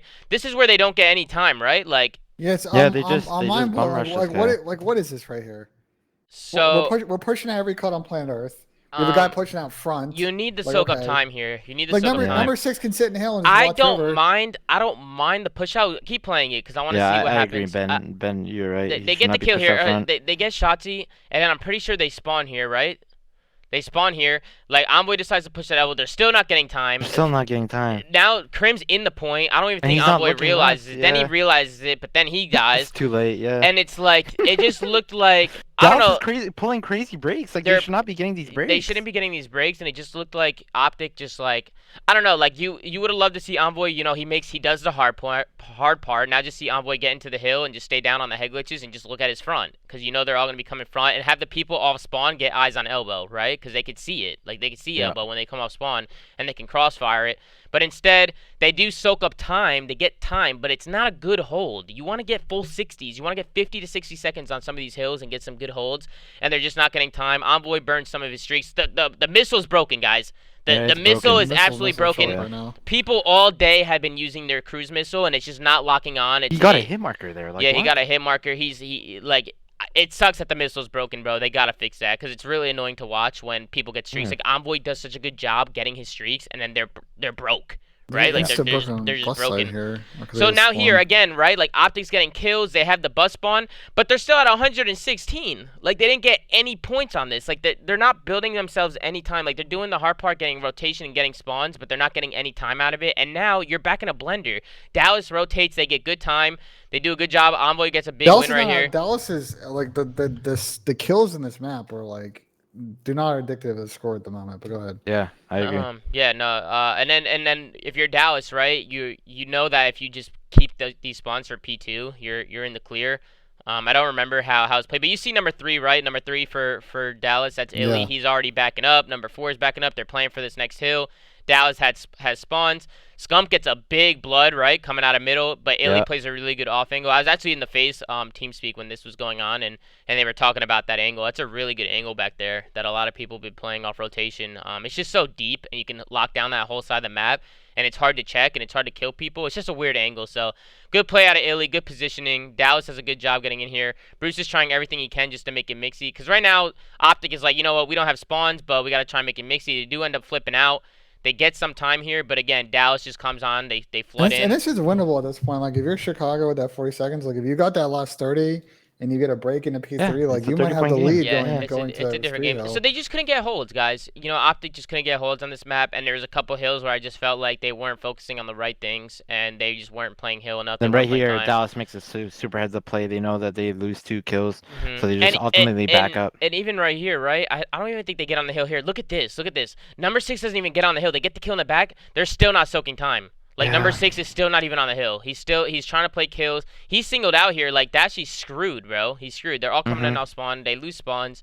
I mean, right there, they died in the back and they lost spawns, so it was kind of tough. Dashy was left in a tough position right there. But again, it was just the story of this map, right? Like, OpTic was getting kills. They weren't getting time. Dallas just kind of outplayed him a little bit. Just got to play around the hill more. I mean, even if Dallas is holding the back there, just play a tight setup in library. Yep. There's so many angles you can camera people. Get the kills, then you can push out the back. Yeah, they lose spawns too easily. They were trying to get to step 3 without getting the step 2. And it was like, now it's just desperation. And it's like, if you're OpTic, right, you're going back and you're watching this map, and it's like, this map could have easily been OpTic's win.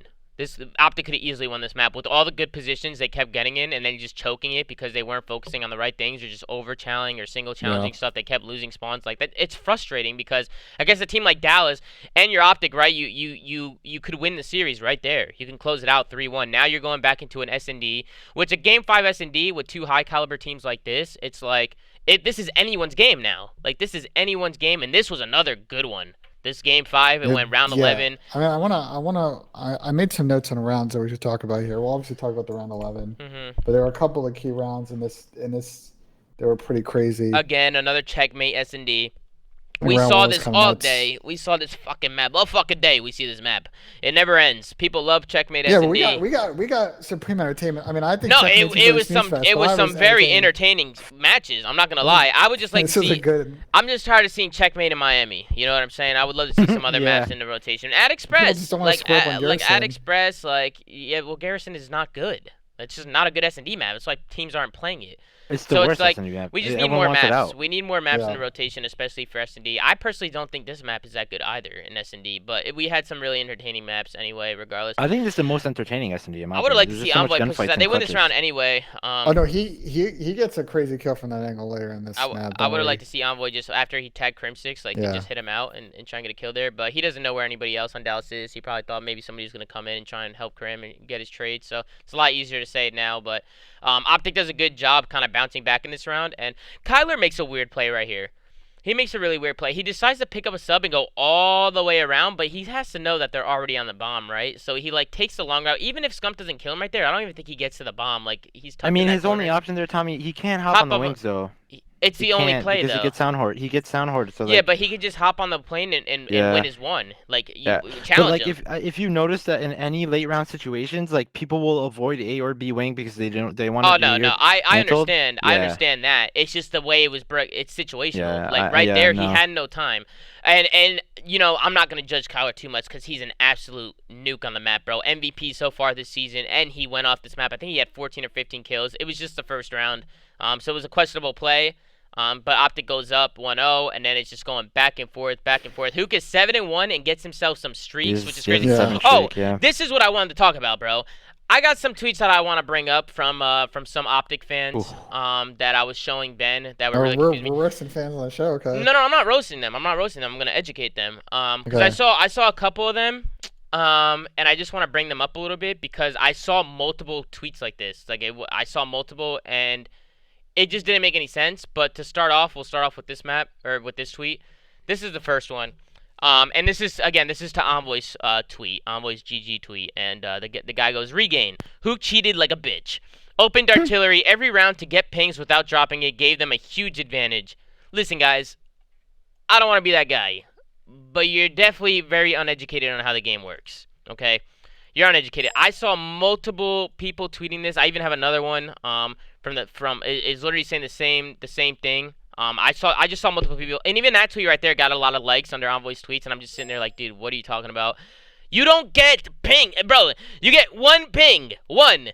Once you open it up and ping it, no matter what round it is, you're done. Your ping is gone. So you're blind. If you're using your artillery strike, you're blindly using it for the next few rounds. Like if you use it, it's blind. You don't know where anybody is. If you do know where people are, it's because they were shooting and you get information on the map, right? So it's just weird to see a lot of people tweet about it. It was a little concerning to see coming out of some of the fans because I was like, guys, listen, man, don't call Hook a bitch. There was no disadvantage. I saw there was one tweet like OpTic was at such a huge disadvantage. Like Dallas just had a ping every round, and then I saw people in the chat, the live stream chat, just talking about it. Like he keeps pinging. They know where they are. Guys, that's not a thing. That's not a thing. So I hope you guys are listening to the podcast. Those people who tweeted or people that need to educate themselves a little bit on how the game works. But the ping is only one time. And once Hook used it that one time, it wasn't used any time else. And I'm pretty sure Hook used an artillery and he didn't get any kills with it. But it's always scary, bro, when the artillery goes down. Because you saw Minnesota, right, with Preston, with Priesta, he used his and he got a team kill with it. Because it's just like you blind fire it and you got to really communicate where you're placing those missiles, man. Because you can really mess things up and kill your teammates. So you got to be careful. This was a weird round. They just kind of force their way to the site. They get pieced. Envoy tries to make a play. He runs out of time. But Dallas does a good job here. And then this is where OpTic kicks up. And this is where the series really starts to kick up. Yeah, these next couple rounds got kind of wild. Yeah, I'm going to they get skip crazy. through the next two. I want to kind of watch the 5-4 round and obviously round 11. So the OpTic goes back on a defense. They take care of business. I'm pretty sure Envoy gets 2 this round, right? Those Yeah, two he gets people a on the free wing. 2-piece. Yeah. Shotzi we'll was this. weak behind the wall, and he ends up getting he gets Just a a little kill. bit of a brain fart out of Dallas. He gets a kill, and Ender just blindly walks out. Yeah, that's basically and that round. Shotzi was just so weak behind the wall, and he was able to get a free 2-piece. So that round was pretty much chalked. Good defensive round for OpTic. They needed that, and now they need this O, right? I noticed Envoy likes to work this A Street a lot. I love watching him play S&D because he's so methodical when he moves around the map. He has like a lot of different things in his head. He gets caught out here, man, and it's like he didn't over-chow or anything. He just got wall banged. No, he just got wall banged, yeah. And it's tough, man. It's always tough. I'm sure he was super frustrated with that one because, dude, you get wall banged like it's fucking paper, bro. Like, it's like he wasn't even weak or nothing. Like, they just shot it through it like it was paper with a Krieg or M4. I don't know. What gun did he die with? Was it an M4 or a Krieg? And he gets blooded like it's paper. But OpTic does a good job, man. They go down. They lose a guy right off the rip. This is honestly a tribute to Formal. Like, he gets a pick on the right side, and he shifts over to the left, and then he gets a big kill here, too. So I think this round was definitely all Formal. So I see a lot of people questioning Formal on his usage of the Krieg, but he gets a really good pick on Crim in the beginning of the round. Ben skipped over it, but he's top wing in the beginning of the round, and he gets a really good pick on Crim 6 from a deep angle, right? He beams him, and then things get mixed here. Shotzi goes rogue right here. Absolutely. He just jumps out, and then I love this play from Bruce. He's not scared. It's not a 1v1 situation. He's like sitting in a corner playing his life. He's like, he knows where Shotzi is. He slides to the heady or gets onto that heady and takes out Shotzi right away. And good round out of OpTic. Good job from them to just, in the mixy situations, to kind of win. Dashy was going really rogue right here, and he was just spinning around and doing his thing. So shout out to Dashy to clutch up. And then this round 11, man. This round 11 gets this round 11 was wild. One of the craziest timing I've seen on this map happens here at the end. I mean, we'll break it down from the start and kind of try to unpack the chaos here. Yeah, I see somebody saying in the chat, Bruce will never not chow. That's a fact. Bruce loves to chow, and there's a reason he loves to chow. He's got a beamer on him, man. He's got the strap on him. So he's always a fun player to watch. Honestly, every player on both these teams are fun to watch. That's why this series was so fun and so good. So I want to point out to start this round. So Kylo played a bunch of different positions at one point on this map, doubling a plane, playing on the wing. This point, he's holding the box just to get the cross for Illy. Yeah, interesting spot. Yeah, so they basically like kind of don't really have eyes on Yellow Street. They do and they kind of don't because Kylo's behind those pallets. So we'll kind of watch it play out. They got this Yellow Street kind of crossfire if people slowed in close on them. They're playing this angle on shot too, so it looks like they're setting up for a major plane hit, basically making crib number 2 kind of useless because they're not really. I saw doing anything people here, stack side. Ben, complaining about snakes. What are your thoughts from That's shot not two? really a Snake or be snake. snaked, bro. You know my Yeah. thoughts. Yeah. The streak comes in.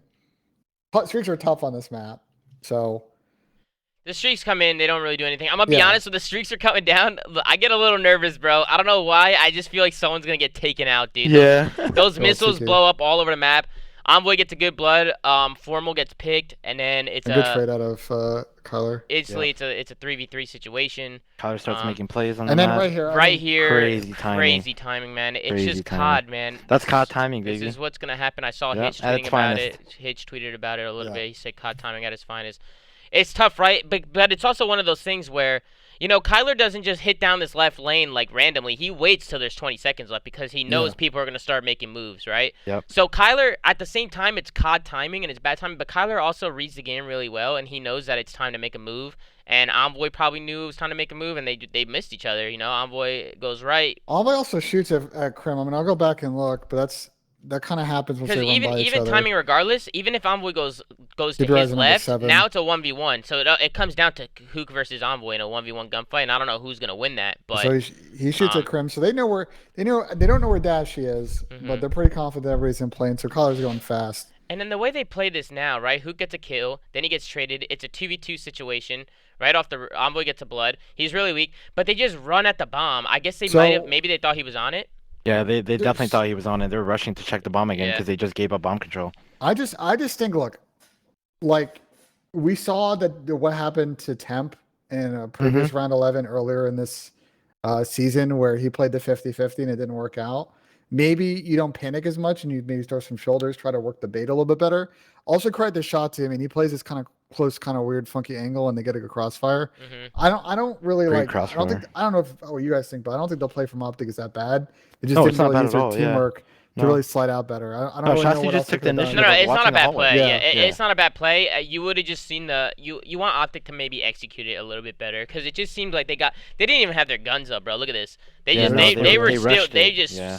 they got caught composure. just sprinting, bro. No Yeah, shimmy, you no know no. when the comms are like, oh my god, the defusing. Yeah, but, like they're no. not. I wonder if the comms are panicked a little bit. And again, guys, it like the bomb's down. Dallas can easily have jumped on that site, right? They could have easily jumped on the defuse. So they definitely have to rush the site, just to see them executing maybe a little bit better.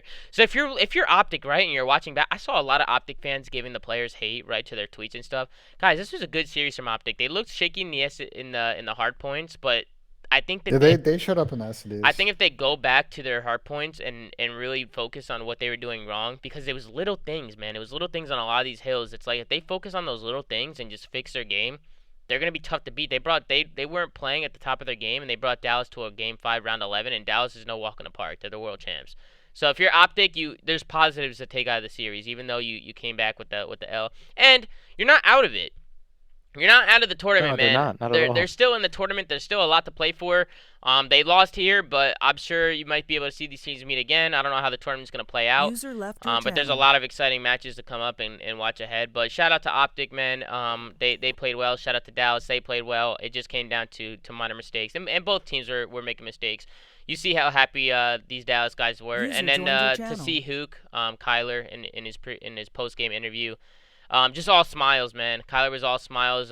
It's always good to see him frying and doing his thing. He's got his rhythm going. He's got his confidence going. So he's just an absolute beast, and he's a tear on the map. So I think Hook is a big part of Dallas' success right now. I really do. He's just been taking over.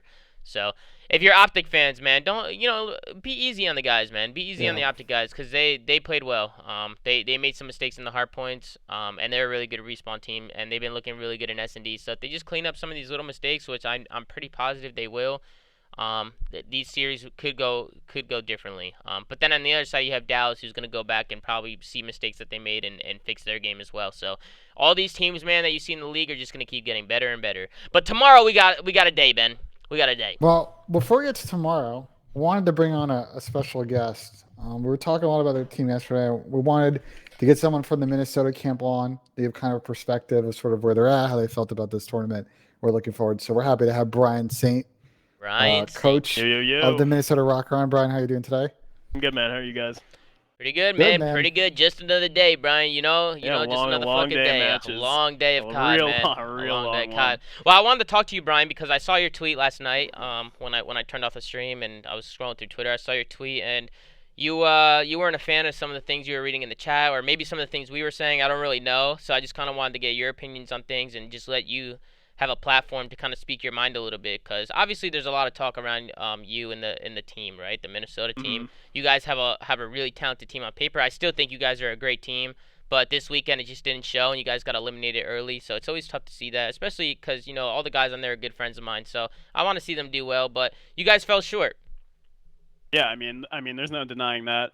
I mean, we came out. The story of the year so far for us, like we lost both hard points, but I've been seeing like a lot of bullshit, like hearing a lot of bullshit that we need to like either drop like Mike or Lamar, this and that, need to sign a sub immediately, and then there's so many like false narratives and stuff like that going around, and it's unreal to me because right now, currently as things stand, we are currently number 2 in S&D win rate and tied for 2nd in control win rate. Like although our hard point isn't good right now, why would we even consider making a change when we are the definitive number 2 in S&D when it comes to win rate and tied for 2nd in control? It makes no sense at all. Yeah, so if anybody knows the analytics on Minnesota, it's going to be you guys, right? You guys pay attention to your win rates on all the game modes. I think a lot of people in the chat just want to know, like, the hard points, right? Because you play 2 hard points a series, and it's one of the main game modes. What do you think the issue is? Like, what do you think the problem is with the squad? Because you guys are obviously very talented, right? So what's the issue? What do you think you need to do moving forward? Because I saw Dylan saying it's little mistakes, but some people think it's more than little mistakes. Some people think that you guys might need to change. Some people think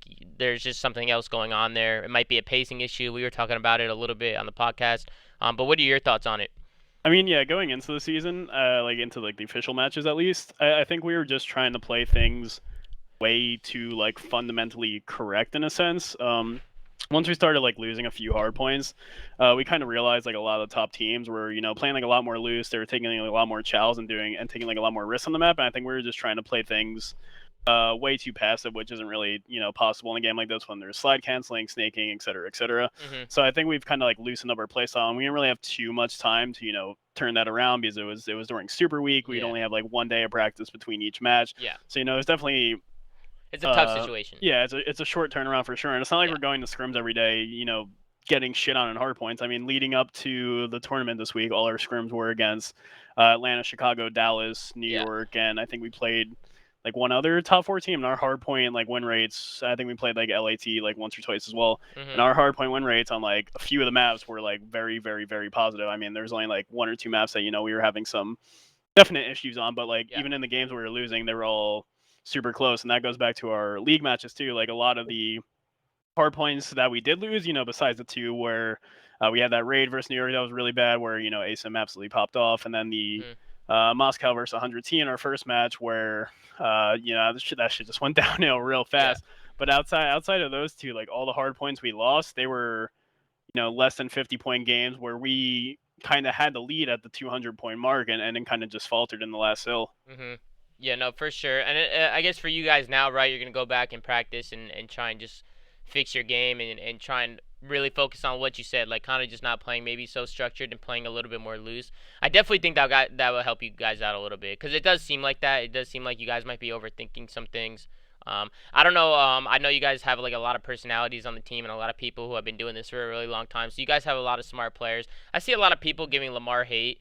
But at the same time, Lamar played well. I'm not saying during the major. He had a really off series yesterday. We can be honest. He had an off series, but in the prior series, right, like leading up to it, like he didn't play bad. And I know that's gonna sound biased coming from me because he's a good friend of mine and people want to call it a friends league and stuff like that. But he played well. Like it wasn't like Lamar's been playing really bad. No, I mean, like leading up to that, statistically, he was definitely one of the better ARs in the league. I mean, yeah, he had a bad game 4, and everyone played bad game 5, but I mean, it is what it is. No one's gonna have a perfect series every single time. Yeah, exactly. So it sucks to see like the hate, to see the hate come in, but I mean that's what it is as a competitor, right? You go through ups and downs. You're gonna have good series, you're gonna have bad series. So I'm excited to see what you guys do moving forward. I have a lot of faith in that team, and I'm sure you guys do. So Ben, since you're fucking sleeping over there, what do you think is going on with the Minnesota guys? I'm not gonna get. I mean, I gave my opinions yesterday. I think my point, what I kind of wanted to bring up to you, Brian, is sort of like, what is your team focusing on? You got some time off now, to kind of regroup and rest, and obviously work on the hardpoint game. But are there other areas of the game your team's working on, or you feel like once you clean up the hardpoint game, you guys are going to be pretty solid and winning a little bit more series? And obviously, you got unlucky going straight into losers with the tiebreaker. Yeah, with a 3-2 record. That definitely sucks. But yeah, I think our main focus right now is definitely hardpoint. And things have been going. Yeah, things have been going good in scrims as well. Like we've told Preston to play a lot more loose. And I think it's also an adjustment from MW to this game, because Mike and Preston on that Faze team, they really didn't have to do a crazy amount of hard points. They have Simp, Abizi, Cell on their team, and they were kind of playing more supportive roles in that game. Kind of just blocking spawns, filling gaps. And now with our team in this year, they really have their time to flourish and show their true capabilities. And it's kind of just a bit of an adjustment getting back to, that play style. I think everyone on our team is just super, super selfless, and everyone was always trying to fill gaps, pick up lanes, and we didn't really have anyone popping off for us too much in hardpoint. And I think that's something we've been trying to turn around a lot recently in scrims, and it's definitely been showing. For sure. I mean, I'm excited. Like I said, I'm excited to see what you guys do moving forward. I wish you and the team the best. I have a lot of respect for you and all the guys over there. So I don't want you taking anything the wrong way. When we have our opinions on the show. Like we have our opinions on the show. I personally think it might be a little bit of a pacing issue, but that's something that can be changed. Like players can adapt. It's like you said. Like you're gonna go back. You're gonna practice. It's not like there's things that you can't change. I'm interested to just see if you guys can turn it around, because if you guys don't turn it around, and then you could talk about other things, yeah, right? Exactly. But as of right now, it's just you had one major. We played 6 matches in total, and we're currently 3-3. Yeah. So you guys are even. It's kind of blown out of proportion. Right. Yeah. Right. So it definitely looks bad. Because you guys, you guys are a high caliber team, so people expect a lot more, right? So there's gonna be a lot of flack if somebody has a bad series or something like that, but. I appreciate you coming on, Brian, and just speaking your mind a little bit. Feel free to stick around, Brian. We're gonna do predictions and take questions if you want to stay on. No, I'm definitely doing that. The only other thing I want to say is I think it's crazy that people can't think Mike and Lamar can coexist on the same team. Although Mike was only ever really a main AR last year on that Faze team. I mean, he kind of flip flopped a little bit with Cell that year as well. I mean, in all Black Ops 4, he ran a Maddox. In World War II, he ran, the flex role with Chance Mox on his team. Yeah. I mean, the guy can definitely, pick up any role. I mean, there was even a point in this year where, we had like a little bad 3-day slump, and we're like, fuck it, switch it up and try Mike on like the full-time sub over Preston. And he was playing insane with it. And even earlier in the game, before the M4 came in, when it was kind of like a 3-sub meta on Garrison and Crossroads, our win rates on those 2 maps were the best they ever were when we were running 3 subs. So yeah. And so for people to think our team would be absolutely chalked if this game ever got to a point when it was a 3-sub meta, it's just so crazy to me. Well, one thing with Major Maniac, he picks up a sub a lot. So he seems like he really likes running a sub, like I noticed with him, like, bro, is it just me, Brian, or does he always have a sub in his back pocket, dude? It's like he looks for him on the map. I just feel like he does a good job, which is a good thing. It's always a good thing to see him picking up a sub off the ground and kind of just running like a flex roll, kind of. He's just always, it's almost like he has overkill half the time, because he does a good job of just finding a loose AK-74U on the ground and just kind of going roll with it. And it looks good in his hands. Like, it doesn't look like he's uncomfortable by any means. So he could definitely run a sub. So I agree with you there. So for me, yesterday, as we were talking about the pacing stuff, like, it's not anything that I'm like, okay, like, they need to change, right? I think it's more like, let's see if they can change their ways and maybe adapt a little bit and try and change up some play styles and figure it out a little bit. And then if things still aren't going the right way moving forward, then you talk about other things and maybe bring in some other people or try different things. But as of right now, you guys are a talented squad, and I wouldn't do anything. I mean, it's still super early on, and we only really need to work on one game mode. Yeah, it's too early. What's we want to hop to predictions time? I got it queued up. Yeah, we could hop into predictions. I want to get Asim back in here. Get him back in here for the predictions. Did you Yeah, boot him me out? He too. told me you booted him out.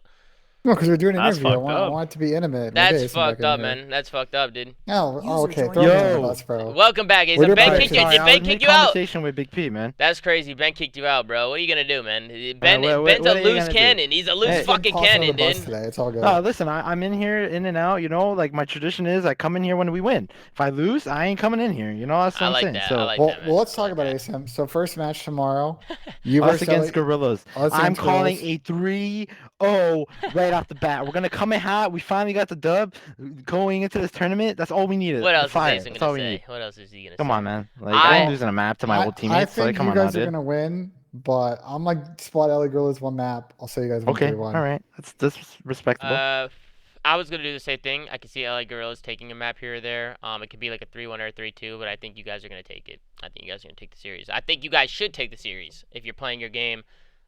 So hopefully you do. So hopefully you guys are on point Yeah, tomorrow. the boys are feeling confident and hot. So hopefully you take it. to not to sound to Yeah. take the bias out of it, LAG looks good. They look really good. So I'm curious to see how they come Top out 6 tomorrow. if they bow out here. I mean, that's a great placing They for kept them. it close versus Faze today.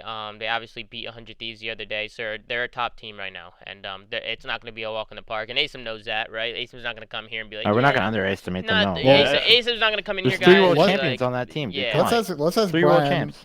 as you basically have your entire team last year playing in this matchup. and it's got it Pretty right. much for the most part. Like, Yeah, what I'm are your curious. thoughts here?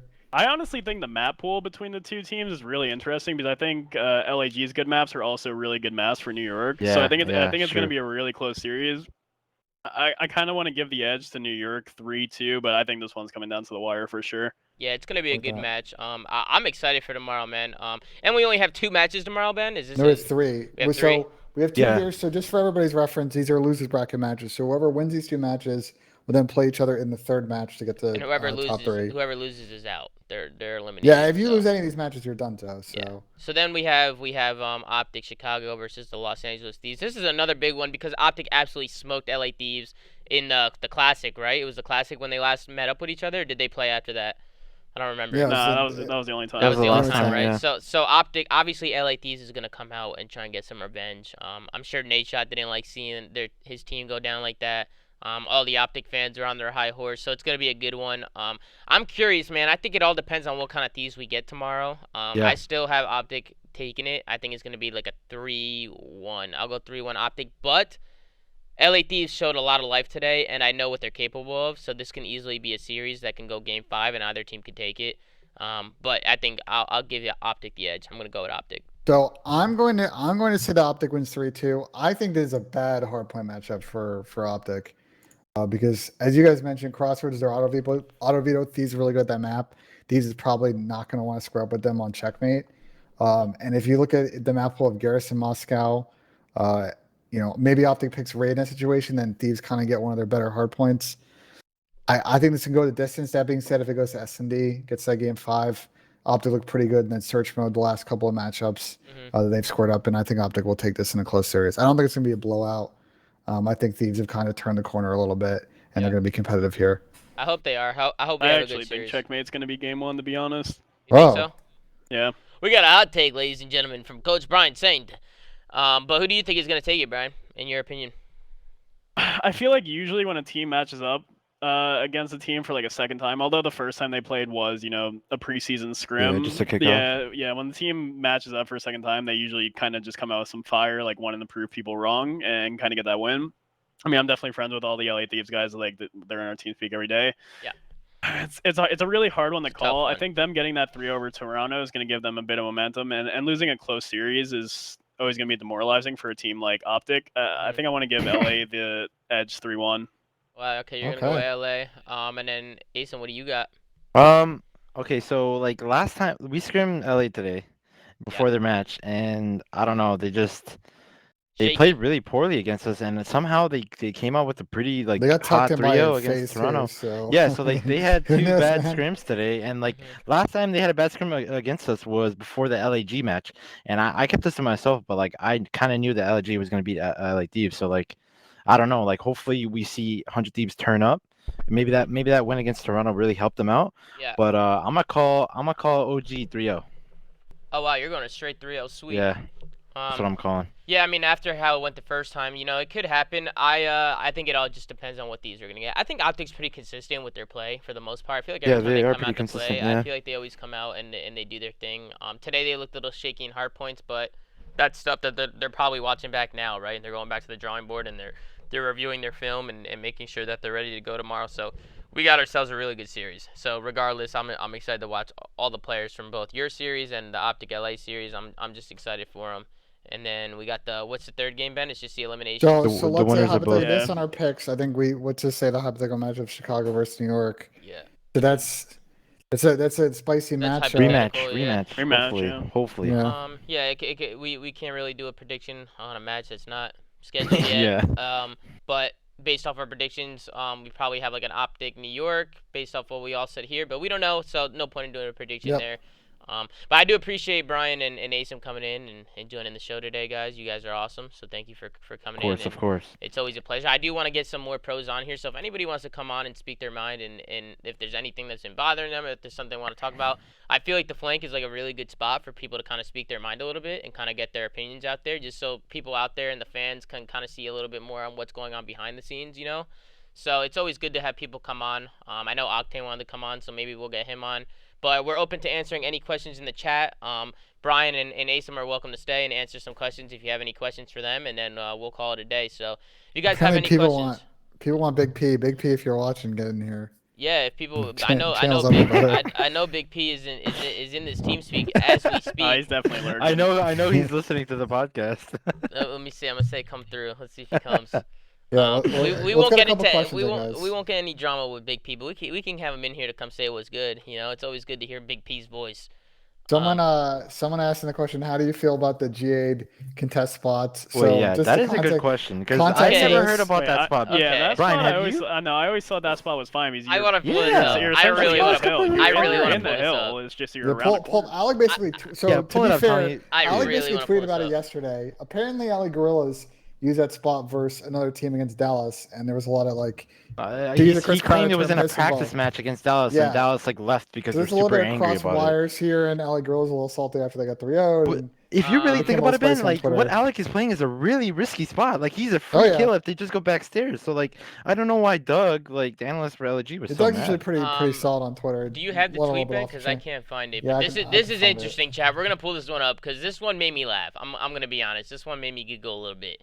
Because it was just a weird take. It was a really weird take out of who was this? Doug Lieb is, by the way, if people don't know Doug Lieb, Dr. Doug, very smart guy. If you haven't read his, he deleted it. Fuck. If you haven't read Doug's post on why GAs are broken and a couple other things that he's posted, definitely check those out. But sometimes emotions get the better of you. He's usually pretty level-headed. I knew he was gonna delete it, and I had Ben. I told you. Out the spot. If you look at Ben, I told you to screenshot it, Ben. Did I not say that, Asim? Did I not say that in the chat? That's not on me. That's on you, brother. No, it's not. Asim, I was out. You told him to screenshot it. He should have done it. Asim, I had to go. I had to dip out for a second. I couldn't get it screenshotted. I told Ben. I put in the group chat. I said, Ben, make sure you screenshot this because I have a feeling he's gonna delete it, and he never did. He never did. But regardless, what was your reasoning for not doing it? Right I was not explicitly asked. So this is kind of a bad picture from Alec. I think he's just making a meme here with Abizi. But there's a can on the other side, right? On that P3 hill checkmate, and you can if teams are coming from this left side or their right, if they come into the hill, there's a contest spot where you can't be seen, and you just lay down behind the can. That spot's been being used all year, bro. It's been being used all year, and Doug's point was just saying, I know it's not G8, but, it's just bad sportsmanship. That was the word he used, right? Which I don't think is... at the end of the day, that stuff is all... It's just annoying, bro, because it's it's always Faze, man. I don't want to be that guy because people just think I'm going to be biased. I like to say, right? go on. People are going to think I'm being biased because the Faze guys are my guys, and I'm friends with all of them, but... To be fair, guys, I'm friends with fucking everyone, okay? So, I'm friends with the Faze guys. Dude, everybody's been using that spot. I just feel like it's because they're Faze, right? And they're doing something that I don't know, every team does. But when they see Faze doing it, everybody's all up in arms, or not even everybody, just this Doug guy. and there's No, nothing against. hold on. There's not. Hold on. No. guys, I was just gonna say. Hold on. You're throwing Let him Doug under finish. the No, bus no, no, here, no, no, man. no. You gotta let me talk. Go You gotta let me Finish, talk. man. I was gonna say, I don't know this. I don't know him. I don't know Doug, and I'm sure he didn't mean any harm from it. He was just putting his opinions out there, right? He was just giving his opinions on the spot. So there's nothing wrong with Doug. Don't attack Doug or anything. He was just giving his opinions on the spot and saying stuff about sportsmanship. And people were going into it a little bit, and they were going back and forth talking about it. But Doug, if you're watching, I'm sure you're a good dude, man. I got no problems with you. I don't think anybody has a problem with you. It was just funny. It was funny to us because every team does it, and it's a common spot. Oh, there's a screenshot in the chat. Is there? Yeah. Joel just put it in. Oh, Guys, Joe. stop asking for Alec. I was explicitly told by the coach of Faze to not let any of their players join this show until the tournament's over. So you have Doug. He said Faze slammed our shit for sure. Better team by 500%. So I mean, Doug's giving credit where credit's due, right? Like he's not coming out being like, oh, we fucking lost because so. Yeah, you just look. You get 3-0'd. You can't let the emotions get the best of you and just start swinging stuff on the timeline. Yeah.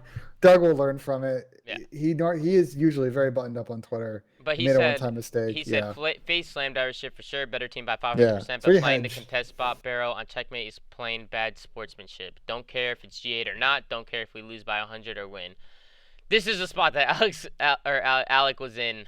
He's just sitting behind the can, and I've seen this spot used numerous times. When the hill's contested, that most of the time they're either behind this can right here to the right or behind this can right here to the left. It's a pretty common thing. And then Alec responded, sorry, should have sat in the middle of the hill to die when we're playing right side of the map in full control. Get this side of the map and kill me. He could play the steps heady and kill me. Stop talking short routes. Which is true. Alec is completely exposed to this whole side of the map. Yeah, so exactly. if they do decide to go plane or go peek this left street, like Alec is a absolute free kill. So I can see it from Alec's point as well. He goes, if those were only two options, contest from outside the hill or lay in the center, there are more options. Step out of the hill. I don't know what he's on about. I'm gonna be honest. I don't know what he's trying to get at. It's just a common spot, plain and simple. It's a common spot. So, definitely weird. Yeah. It made me laugh, but shout out to Doug, man. I don't know who he is, but he's a nice guy, really smart dude. yeah, he sounds like a good dude. He's probably just didn't know about this spot. Honestly, he probably didn't know. Yeah. He probably thought it was a glitch spot. So. Just to bring that up, shout out to Doug, man. No hard feelings or anything. We just wanted to bring it up on the cast because we thought it was funny. So, I'm sure you're watching it back, Doug, thinking it's a little bit funny too. Because to the pro players, that was funny. But if there's any questions in the chat, I mean, Asim and Brian, like, am I right here or what? I mean, that spot's completely valid. People play that all the time. The only one that was GA'd was like when you were laying under the tarp, actually outside of the hill, contesting it from like. That one's whack. That one was I think really it got whack. taken out of the game though, straight up, during one of the more recent patches. I don't even think it exists anymore. Yeah, and then do we have any other questions left in Yeah, the chat, I'm guys? just waiting. I'm just waiting to see. Any people questions got. that you want for any of us, bro? We'll answer a couple more for you guys, and then We'll get one more. We'll call it. We'll get one more for you guys. I saw a lot of questions up top when I first announced it, but I lost it now. I can't scroll up that Yeah, high. I'm just waiting for people to ask here. Brian, Okay, do well, you the miss good Ace? question with Joel. Yeah, Brian, do you miss ASIM, bro? Do you miss your vibes? Dude, Asim was the vibiest. Super bad. I was appreciate that, upset bro. as soon as he went back to Toronto, man. Like, we were all in Minnesota, bro. This guy was just by himself in Toronto, just having a good time. Listen, Yeah. I brought the vibes in the calls. Tommy knows that dude. Yeah, Tommy you calls very me. vibey. Tommy calls me the you can't do vibiest it, player too. soundboards. Yeah, Asim is right. I love playing with Asim just because it's always a good time. He's always having fun, and I always said last year because sometimes you know how it is. Brian teaming with like Lamar and Dylan, they're very serious, right? And that's not a bad thing at all by any means. I just like to have some fun sometimes. I think when you play a little bit loose and have some fun, I think it brings out the best in people. But everybody has different opinions on that, right? You have like the LeBron, the Michael Jordan argument. Like Jordan never had fun; he always got on his teammates. And then I come from a soccer background where I look at like Ronaldinho and Neymar and players like that, and like I watch a lot of documentaries on them, and they always talked about like not to take it so seriously and have fun. So there's like two different mindsets, right? Every GOAT in other sports has their own mindset of doing certain things, but. Shout out to Asim because he knows how to have a good time, Yeah, and I think enjoyed there's it. definitely a middle ground with those two mindsets. So I think Lamar's actually scaled it back a little bit this season as well. He isn't like super strong, like commander, He skilled it dictator, back with us strict. too. Yeah. He skilled it back with us too. But you also gotta admire it, right, from Lamar Mhm. because he just wants to get the best Yeah, out of no, people. he cares a lot, And bro. and That one guy thing, loves Call of Duty. yeah, and one thing I will say about Lamar, it's good to have someone like that on your team because he gets you in check and he makes sure that there's no stupid business. Because at the same time, there's also that boundary, right, with having fun. You don't want to get on and fuck around every day. That's not what I mean by having fun. So it's good to have somebody like that to kind of show some boundaries and yeah, there's just a lot of different ways of looking at it. But any other questions? I think we got one more from Ian White, aka Enable. Why does Brian Satan now rotate to get my trades in old head 8s? Shit. I mean, Ian's just capping in the chat at this No. point. We also haven't Damn. played in weeks, bro. No one's pulling up to those lobbies anymore. Dude, yeah, Jeez, you he's guys, not- Tommy, Yo, you I gotta need to get in into those th- I band, gotta you get need to into get in some yeah, those. I mean, bro. you're valid now, I, bro. You know, you're on mouse and keyboard. Yeah, I'm on RJ mouse needs to and get key. in those. Yeah, I'm on you mouse know? and keys, so I'm down to Hey, get in on those for Hey, sure. Ian can't be talking shit because I have a game exposing clip out of him where Oh, Coach no. Bobble turns on me. Oh no! Oh, Yeah, no. so Oh, honestly, wait, that did wait, do happen. you have the That's clip? 100%. Do you have Yes, the I clip? have the clip. Oh, Tommy. Send it no. over. Oh, no. You want Oh, it? Yeah, no. dude. Send it Oh, over, no. dude. Let's take a Oh, look. no. Let's He's take a look. expose in 4K. So we got Coach 4K Bobble, expose. Coach Revin on the stream. This quality's a little Coach shaky. Revin. Bobble's playing. They're on Crossroads Hardpoint. Oh! You gotta show the You're showing stream. Hold up. You're not on You stream gotta right now. show the Oh, okay, stream, my bad, Tom. my Bro, no bad. bullshit. I I'm think on the wrong Bobble was stream. playing RuneScape on his other PC So, at the same time. as my well. bad, guys. So we got Bobble. My bad. I was on the wrong screen. We NYSL got Bobble. Coach, baby, right here, baby. To be Come on. fair, Ian stopped shooting. He Oh thought he my died. Ian God, stopped Ian. shooting. He stopped Oh, shooting. that's He stopped shooting, bro. Ian stopped shooting, man. Good shots at a Bobble that'll whip around and get a nice snap on him, but he stopped shooting. Listen. Look, he gave up on the kill. He gave up on him. Yeah. Yo, Ian said, end the show. End the show. Ian said, Well- cut it off. Cut it off. On that note, ASIM, Brian, I appreciate you guys hopping on. Thank you Looking guys, man. forward. Yep, We're gotta getting get down tucked now. in for bed. Yep. Appreciate We're you getting guys, right man. now They to got an early make master it a one, man. break. They always get us Yeah. with the early ones. Yeah, man. Good luck to you I'm tomorrow, early Asim. bird. I like to wake up in the morning. Good luck to you tomorrow, Asim. I'm excited to watch the guys play. You know, you guys always got my support. I'm always rooting for you guys. And Brian, thanks for coming on, and I'm excited to see what you guys do thank you. moving forward. Thanks for coming on. Thank you to Ben Nissim for joining me every single night As on always, these. thank you, brother. You're the man, bro. And just thank you guys, man, for showing love in the chat. I saw a lot of subs. I'm about to thank you guys all when we end the show. But make sure to like, comment, subscribe. I'm going to be uploading these on YouTube like I always do. And just thank you guys, man. Thank you for joining us on the flank, and I'll see you guys in the next one. Peace. Que papi muy